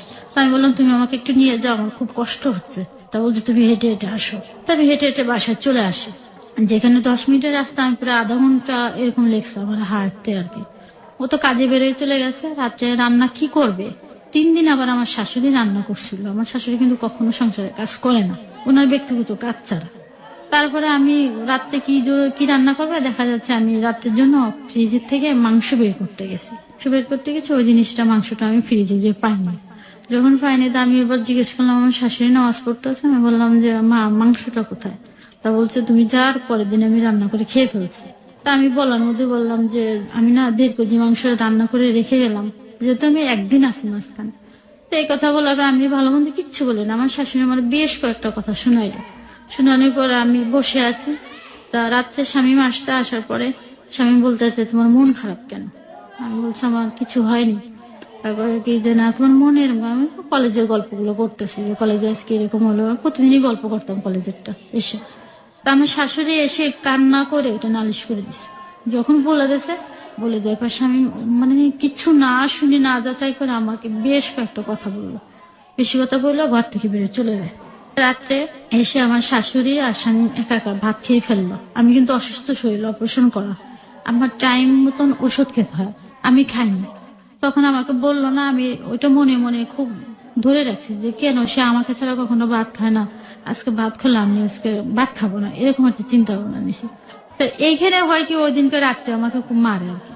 শাশুড়ি খাটের পাশে দাঁড়ায় থাকে আর ও আমাকে ওই অপারেশন করা অবস্থা প্রচন্ড আগে মারে। মারধর করলে আমি রাত্রে আমার আপাকে ফোন দিই, আমি আমার আপাকে জানাতে বাধ্য হয় যে আপা আমাকে যদি বাঁচাতে চাস তাহলে নিয়ে যা, আমাকে কি হয়েছে এই ঘটনা। ওই অবস্থায় ঘর থেকে বের করে দেয় আর কি। আমি ঘর থেকে প্রায় 1 বছর ধরে যখন শুনতে পাচ্ছি আমার এরকম সমস্যা, পেটে আমার বাচ্চা কাচ্চা এরকম হবে না সমস্যা, তখন থেকে আমার সে ঘর থেকে বের করে দেয়, কিন্তু কখনো আমি বেরোই না। আচ্ছা দাঁড়ান, আপনি একটু আগে বলছিলেন আপনার পেটে বাচ্চা কাচ্চা হবে না ব্যাপারটা কে বললো? এটা ডাক্তারে বলছে, যেহেতু এই যে ল্যাপারোস্কোপিটা করাইলাম আবার, এটা ডাক্তারে বলছে যে এখন আপনারা বাচ্চার যে আরেকটা টিউব আছে ওইটার সমস্যা দেখা দিচ্ছে। আচ্ছা, এই সমস্যাটা দেখাচ্ছে, ওই সমস্যা বলতে ওটা ব্লক দেখা দিচ্ছে। ব্লক, হ্যাঁ, এটা দেখা দেওয়ার পর না বলতেছে আমার হাজবেন্ডকে ডেকে ডাক্তার বলছে আপনারা একটা কাজ করতে পারেন, আপনারও সমস্যা নেই, স্ত্রীরও ঠিক আছে, তো আপনারা টিউবের বাচ্চা নিতে পারেন, টেস্ট টিউব নিতে পারেন। তো আমার হাজবেন্ড রাজি না হলে পরে কি যে আমি নিতে পারবো না। তো আমি মাঝে মাঝে খুব কান্নাকাটি করার পর এক পর্যায়ে ঠিক আছে তোমার যদি টাকা থাকে তুমি নাও, আমি এর ভিতরে নেই, এটা বললো। এখন যেটা ঘটনা করছে, এই যে 1 বৈশাখে আমি ইনভাইট করছি মানে ওই ননদ, যে ননদের কারণে আমার এত গ্যাঞ্জাম, ননদকে ফোনে আমি ইনভাইট করছি, করার পর আমার ইনভাইট তারা প্রত্যাখ্যান করছে, আসবে না। তা আসবে না তো শামীম বলছে তুমি রান্না বান্না করো, তাদের আমি নিয়ে আসবো। তো আমার ননদ শামীম যে নিয়ে আসলো, ঠিকই আসলো। আসার পরে তো আমার জিনিসটা খুব খারাপ লাগছে। তো বাসায় যখন আসে আমি গেটটা খুলে দেওয়ার পরে ভিতরে ঢুকে আমি তাকে বসতে বলি, কিন্তু আমার কথায় কোনো উত্তর বা কিচ্ছু করলো না, বসলো না। না বসার কারণে জিনিসটা আমার খুব খারাপ লাগছে। তারপরে আমি টেবিলে ভাত দিয়ে ওকে ডাকছি যে তুমি আফসানা খেতে ওঠো। ও আমার কথা খাইলো না, কিন্তু আমার শাশুড়ি যে বলছে সঙ্গে সঙ্গে ও খায়। তো এই জিনিসটা আমার খুব খারাপ লাগছে। আমি তাকে ইনভাইট করলাম, আমারটা প্রত্যাখ্যান করলাম, আমি খেতে বললাম, বসতে বললাম, কিছুই আমারটা শুনলো না। এটা খুব খারাপ লাগছে। তা দেখা যাচ্ছে প্রথম রোজায় আমি ক্লাস করাচ্ছি, টাইম এরকম 12টার পরে। তাই ক্লাস করার পর হঠাৎ একটা ফোন আসছে আমার মোবাইলে। ফোন আসলে পরে দেখে আমার ননদটা ফোন দিচ্ছে, ওই নামটা আমাকে বলতেছে যে তুমি বাসায় না কলেজে। ভালো মন্দ কোনো সৌজন্যবোধ নেই। প্রথমে বললো তুমি বাসায় না কলেজে। তা আমি বললাম আমি কলেজে। তা বলতেছে যে বিকালে আম্মার সঙ্গে আইসু, বাসায় আইসু, এটা আমাকে বললো। এটা যখন বললো তখন আমি বললাম যে আমার শরীরটা তো আসলে বেশি ভালো না, আমি বলতে পারি না। পরের দিনে আবার আমার শ্বশুরের যে মৃত্যুবার্ষিকী, ওটার জন্য আয়োজন করতে হবে। এটা চিন্তা ভাবনা করে যাবতীয় কাজ টাজ গুছাচ্ছি। তো আমার হাজবেন্ডটা আবার ফোন দিয়েছে আমার ননদ। ফোন দেওয়ার পর বলছে তোমাদের ইফতারি দাঁত দিলাম এসো। তো আমার হাজবেন্ড বলছে কি যে তোমাকে কি বলছে? আমি বলছি এটা বলছে আমাকে। তো তুমি কি বলছো? আমি বলছি আমি বলতে পারি না যাবো কি না যাবো। এটা বলার সঙ্গে সঙ্গে কেন যাবো না তুমি, তোমার যেতে হবে আনতেন, তুমি যাবো না কেন? আমি বলছি যে আমি যাবো না, আমার শরীরটা ভালো না। তোমার শরীর ভালো না, তা কাজ করতেছো কেন? আমি তো কাজটা তো আমার করতে হবে, আমি ছাড়া কে করবে কাজ? এটা যখন বললাম আমার হাজবেন্ড আমার চেয়ার দিয়ে বাড়ি ছাড়ছে। একটা বসার চেয়ার ছিল, ওটা দিয়ে বাড়ি ছাড়ছে। আমার শাশুড়িটা চেয়ারটা ধরে ফেলছে। তারপর ওখানে বাড়ি দিতে পারে না, আমার শাশুড়িকে নিয়ে ও করছে ননদের বাসায় চলে গেছে। আর আমি একা একা বাসায় কান্নাকাটি করে ইফতারি আয়োজন করে বের হয়েছি। তা আমি শুধু কাঁদলাম যে গত রমজান আমার শান্তিতে একটু রোজা থাকতে দিল না, এভাবে সেটা করলো। তো এই জিনিসটা ওর ভিতরে রেখে দিছে। তারপরে তো স্বাভাবিক আমি কথাবার্তা করে থাকি। এরপরে দেখা যাচ্ছে রাগ করে রাত্রে, রোজার দিন প্রথম রোজা আমি ক্লান্ত হয়ে পরে ঘুমিয়ে পড়ছি। তা দেখি যে 12টার দিকে ঘুম থেকে উঠে দেখি কি আমার শাশুড়ির রুমে যে ঘুমায় আছে। তা আমি তাকে ডেকে বললাম যে তুমি এখানে ঘুমাইছো, পাশের রুমে যে ঘুমাও, আর করো তুমি খাবা না রাত্রে? তা আমার কথা কিচ্ছু বললো না, ভালো মন্দ না বলে ওই রাত্রে চলে গেল। পরের দিনকে কি মনে ভেবে বিছানায় এসে শুইছে। রুমে এসে শোয়ার পরে মাঝখানে কোলবালিশটা দিয়ে ওর সাইডে ও, আমার সাইডে আমি, দুইজনে শুয়ে আছি। কিন্তু কেউ কারোর সঙ্গে কথাটা তো বলে না, বা কেউ কারোর টাচও করি না, আমরা এভাবে রয়েছি। এভাবে যাওয়ার পর দীর্ঘ প্রায় 12-13 দিন চলে গেছে। হঠাৎ করে আমার পেটের মধ্যে একটু পেইন করতেছে। তাই আমি বলছি কি দেখো না, আমার পেটে না হঠাৎ পেইন করে। ভালো মন্দ কিচ্ছু বললো না। না বলার পরে বলছে যে কদিন আসছো চুপচাপ করে থাকো। এই কথাটা হঠাৎ আমাকে বললো। তো বলার পরে আমি বলছি কেন? তারপর আমি কিছু না বলে আমি ফ্লোরে বিছনা করে নিচে ঘুমাইতে যাই। তো এইভাবে ঘুমাই, এভাবে চলতে থাকে। ও আলাদা থাকে, আমি আলাদা থাকি। দীর্ঘ 13 দিন এভাবে আমরা আলাদা থাকলাম। হঠাৎ একদিনকে ওকে আমি ফোন দিয়েছি, প্রচন্ড পেইন করার পর আমি বলতেছি দেখো তুমি কোথায়? তা বলে কি জন্য ফোন দিচ্ছ সেটা বল। তা আমি বলছি কি যে তুমি কি দূরে না কাছে? বলছে আমি দূরে। তো আমি আর জিনিসটা বলিনি। না বললে রাত 10টার সময় বাসায় আসছে। আসার পর এসে টাকা গুনতেছে, টাকাটা বের করে টাকাগুলো গুনতেছে। গুনার পরে এসে আমি বলছে আমাকে ভাত দাও। তা আমি বললাম যে টাকাটা আমি যে ধরছি, আমাকে বলছে তুমি টাকা পয়সা ধরে ইয়ার্কি করবে না আমার সঙ্গে। আমার কোনো বউ নেই, আমার মা আছে, বোন আছে, আমি তাদের জন্য সবকিছু করতে হবে। এটা যখন আমাকে বললো, বলার পরে তারপরে আমাকে বলছে ভাত দাও। আমি রাত্রে ভাত দিলাম, 10টা বেজে গেছে তখন। ভাত দেওয়ার পরে আমি বলছি কি দেখো আমার শরীরটা না ভালো না, হঠাৎ খুব পেইন করে আমার। তখন আমাকে বলে যে সিম্পিতি নিয়ে চেষ্টা করো না, আমার কোনো বউ নাই, তুমি কি মনে ভাবছো? এই কথা বলে কি তুমি আমার মন জয় করতে পারবা নাকি? তোমার সাথে আমার ফুসাইতো না, আমি উকিলের সাথে কথা বলবো, তোমার মতন তুমি, আমার মতো আমি, তুমি আমার ঘর থেকে বেরোয় যাও। এটা যখন বললো, বলার পরে লোকজন ডাকো, এটা আমাকে বললো। তখন আমি বাড়িওয়ালাদেরকে ডেকে নিয়ে আসলাম। কি হয়েছে জিনিসটা শুনলো। শোনার পরে বলতেছে যে হ্যাঁ ও যেটা বলছে সেটা ঠিক আছে কথাবার্তা, কিন্তু ওকে নিয়ে আমি থাকতাম না, ওর সাথে আমার আর চলতো না। তা এই কথা বাড়িয়ে নিয়ে ওরা বুঝাচ্ছে যে শামীম দেখো মানুষের সংসারে প্রতিটা সংসার টুকিটাকি জিনিস হয়, তুমি সেটা ধরে রাখবা আর এইভাবে করো কেন? তা বলতেছে না আমি ওকে নিয়ে সংসার করতাম না। তা আমিও আবার বলছি তোমাকে আমি ছাড়তাম না। যখন আমি এটা বলছি, বলার পরেও আমাকে রান্নাঘরের থেকে বটিটা নিয়ে আসছে। বটিটা নিয়ে এসে আমাকে মানে একটা বকা দিয়ে বলতেছে তোকে আজকে মেরে ফেলবো। যখন এটা বলছে আমার বাড়ি এলিয়ে আপা যে বটিটা ধরে ফেলে দিছে। তারপরে পায়ে যে স্যান্ডেল ছিল পরে একটা, ওটা খুলে আমাকে বাড়ি ছাড়ছে। বাড়ি ছাড়ার পরে তারপরে আমি ঘর থেকে বেরোই না, ঘরের মধ্যে লোকটোক অনেক জমা হয়ে গেছে। তারপরে আমার ঘাটটা ধরে ধাক্কা দিয়ে ঘর থেকে বের করে দিয়েছে। পাশে বাড়িওয়ালার ভাই ছিল, বাড়িওয়ালার ভাই আমাকে ধরে ফেলছে। ধরে ফেলার পরে পাশে তুমি নিয়ে আমাকে বসাইছে, বসানোর পর আমি কান্নাকাটি করছি। ওই রাত্রে ওদের কাছে ইচ্ছা মতন চিৎকার চেঁচামেচি করে আমার ভাইরে মারছে, আমার বাবাকে মারছে, ওখানে আমি থাকতাম না, অমক তমক এসব কথা বলে ওরা আম্মাকে নিয়ে চলে যায়। চলে যাওয়ার পর আমি কান্নাকাটি করতেছে, বাড়ি গেলে ওরা সবাই বোঝাচ্ছে। পরে আমার ভাইকে ফোন দেওয়া হয়েছে, আমার ভাই বলছে ঠিক আছে কালকে আমি লোক পাঠিয়ে দিচ্ছি, তুমি চলে আসো। আমি আর আসিনি, ওর ভগ্নিপতি আসছে, আবার বড় একটা ভগ্নিপতি আছে যেটা আমাদের বিয়ের মাঝখানে ছিল। সেই ভগ্নিপতি আমার ভাইকে ফোন দিয়ে বলে কি যে আপনার বোনকে আপনি নিয়ে যান, আপনার বোনকে নিয়ে যান, যা করার আমরা পরে করব। এটা বলার পরে তারপরে আমি ঘর থেকে বেরোই না। আমি 3 দিন 3 রাত একা একা আছি। আমি কি খাচ্ছি না খাচ্ছি খোঁজ খবর না। আমার শাশুড়ি আর ফিরে আসেনি, আর ও আসে না। এভাবে সারা রাত আমার বাড়ি এলে আমার পাহারা দেয়, দিন রাত্রে পাহারা দেয়। তো এক পর্যায়ে বলছে ওর মাল টাল সহজনে নিয়ে বেরিয়ে চলে যায়। এটা আমার হাজবেন্ড বলে, বাড়িওয়ালার কাছে বলে যে ওর যা যা আছে সব টপ নিয়ে বেরিয়ে যায়, না হলে আমরা বাসায় ঢুকবো না। এটা বললে আমার বাড়িওয়ালা বলতেছে কি যে যেখানে তোমার হাজবেন্ড এটা মানে সহ্য করতে পারে না, তো সেখানে তো অন্যরা তো এটা সুযোগ পাবে, তো তুমি আর কি করবা, তুমি চলে যাও। তখন আমি মালটাল যখন নিবে, আমার চাচাতো ভাই আমার বড় বোন গেছে আমাকে আনতে পরে চিন্তা করলাম যে আমি থানায় যে একটা জিডি করে আসি। তারপরে আমি থানায় গেছি, থানায় যে একটা জিডি করতে গেছি যে আমি এরকম মালটাল আমাকে নিয়ে বেরিয়ে যেতে বলতেছে, তার মাল নিয়ে যাব, তা আমাকে পরবর্তী যাতে দোষারোপ না করতে পারে এই কারণে আমি একটা জিডি করতে যাচ্ছি। থানায় লোকজন বলছে এটার জন্য তো কোনো জিডি হয় না, যদি চুরি যায় আপনার জিনিসটা জিডি হবে, তাছাড়া জিডি করা হবে না। তখন আমি জিডি করি না, চলে আসি কলেজের চেকটা নিয়ে আমি চলে আসি। পরে যখন মাল বের করবো তখনও আমি তাকে ফোন দিই, স্বামীকে ফোন দিই। ওই 4 দিনের মধ্যে খোঁজ না নেওয়ার পর আমি তাকে ফোন দিই, দেখো আমি চলে যাচ্ছি, তা আমি কি নিতাম বলো, তোমার যা যাচ্ছে নিয়ে যাও। তখন বলছি তুমি থাকবা না, কয় না আমি থাকবো না।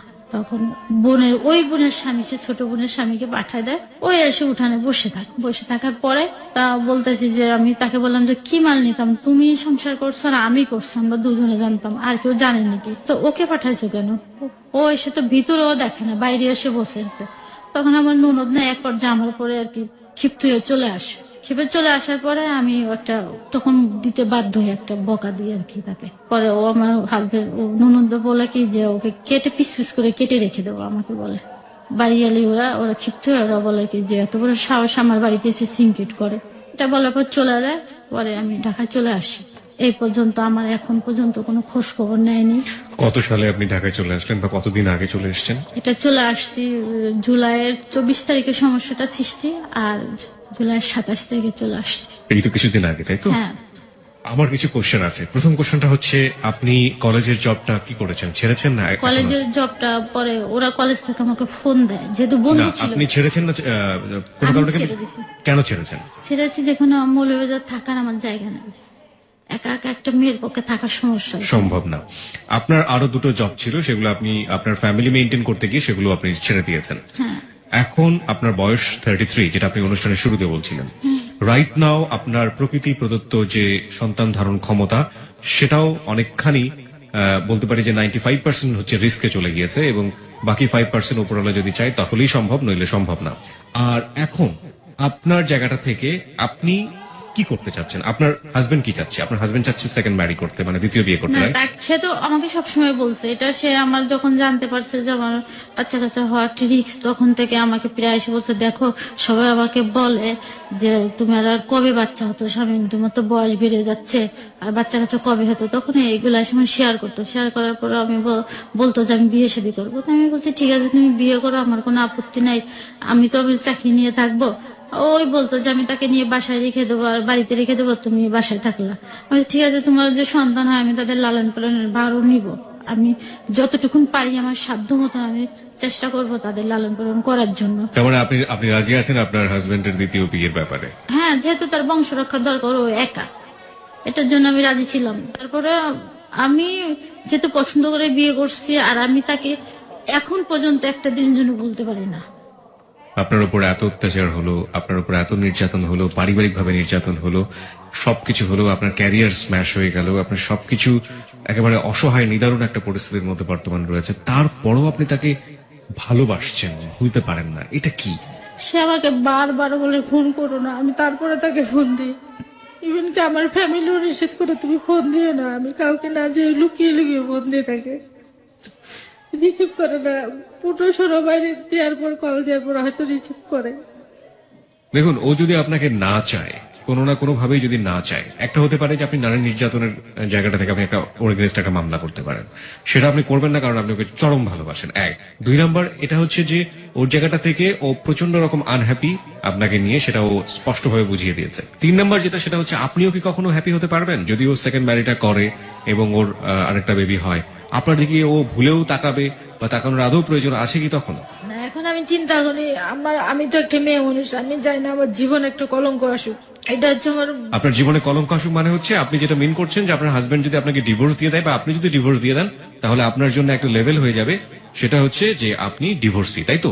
হ্যাঁ, কারণ প্রিয় শ্রোতা, নোট অন দ্যাট পয়েন্ট, একজন শিক্ষিত নারী যিনি মাস্টার্স পাস এবং যিনি কলেজে অধ্যাপনায় নিযুক্ত ছিলেন একটা পর্যায়ে, ছাত্রছাত্রীদের শিখিয়েছেন, প্রত্যেকটা মেয়েকে এই জাতীয় কথা বলেছেন যে নিজের পায়ে দাঁড়াতে হবে, মেরুদণ্ড শক্ত করতে হবে, তুমিও মানুষ। সেই মানুষটাও সমাজে একেবারেই নিরুপায় এবং সেও চায় না যে কলঙ্কের তকমা যেটাকে বলি আমরা সেটা গায়ে লাগাতে।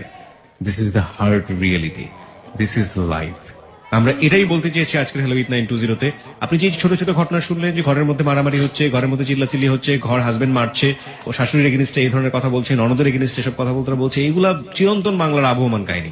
কিন্তু এই গল্পটা হ্যালো 8920-তে কেন উঠে আসলো? উঠে এসছে এই কারণে যে তিনি একজন শিক্ষিত নারী, তারপরও তিনি পারছেন না, 3-3টা জব তিনি ছেড়েছেন পারিবারিক টানাপোড়েনের কারণে, এবং তারপরও তিনি এমন একটা জায়গায় দাঁড়িয়ে আছেন যেখানে দাঁড়িয়ে থাকে তার গায়ে রীতিমতো হাত তুলছে প্রতিনিয়ত সেই স্বামীটাকেই তিনি একের পর এক লাভ করে যাচ্ছেন, এবং সে শেষ পর্যন্ত গায়ে ওই কলঙ্কের তকমাটা লাগাতে চায় না।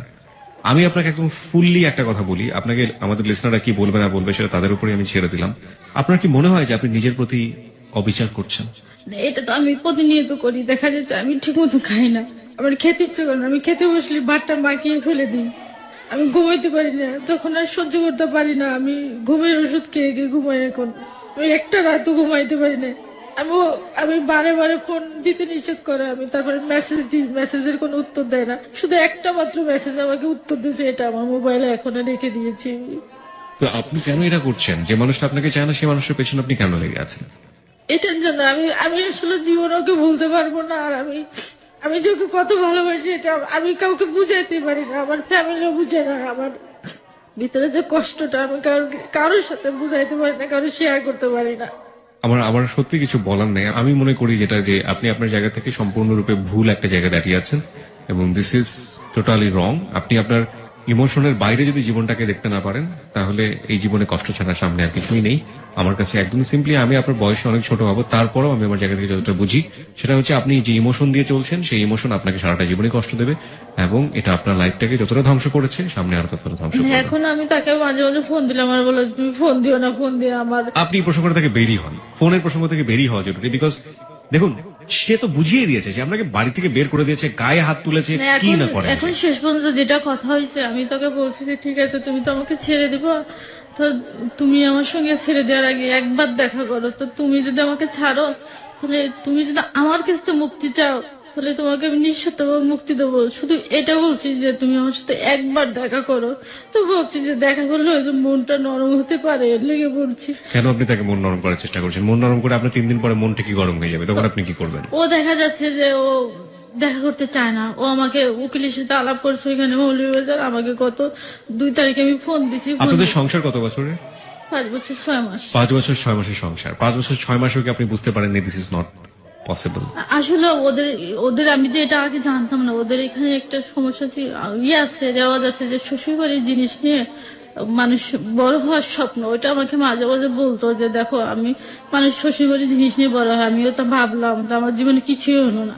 এদিক ধরে মা বোনরা বলে যে কিছুই পেলো না, কি বিয়ে করলো শ্বশুর বাড়িতে, কিছুই। আমি সব শুনেছি আপনার কাছ থেকে। আমি শুধু একটা জায়গায় আপনার ভুলের জায়গাতে আমি কথা বলতে চাই। দেখুন, আপনাকে পরামর্শ দেয় আমার মোটেও উদ্দেশ্য না, কিন্তু আমার কাছে কেন জানি মনে হচ্ছে না আপনাকে কিছু বলা উচিত আমাদের লিসনারদের পার্সপেক্টিভ থেকে। একটা যেটা, সেটা হচ্ছে যে আপনার জীবনটা 5 বছরে ভুলে ভরা জীবন এবং আপনি এখনো সেই ভুলের মধ্যে আছেন। যে লোকটা আপনাকে চায় না, আপনি ইমোশনের জায়গা থেকে 4 মাস 5 মাস যাবত ওয়েট করছেন তার জন্য, বা আপনি ভবিষ্যতে সারা জীবনই ওয়েট করবেন, তাকেও আপনি ডিভোর্স দিবেন না, সে দিলেই আপনি বা কি করতে পারবেন? আপনি কতদিন তাকে নিয়ে ফাইট করবেন?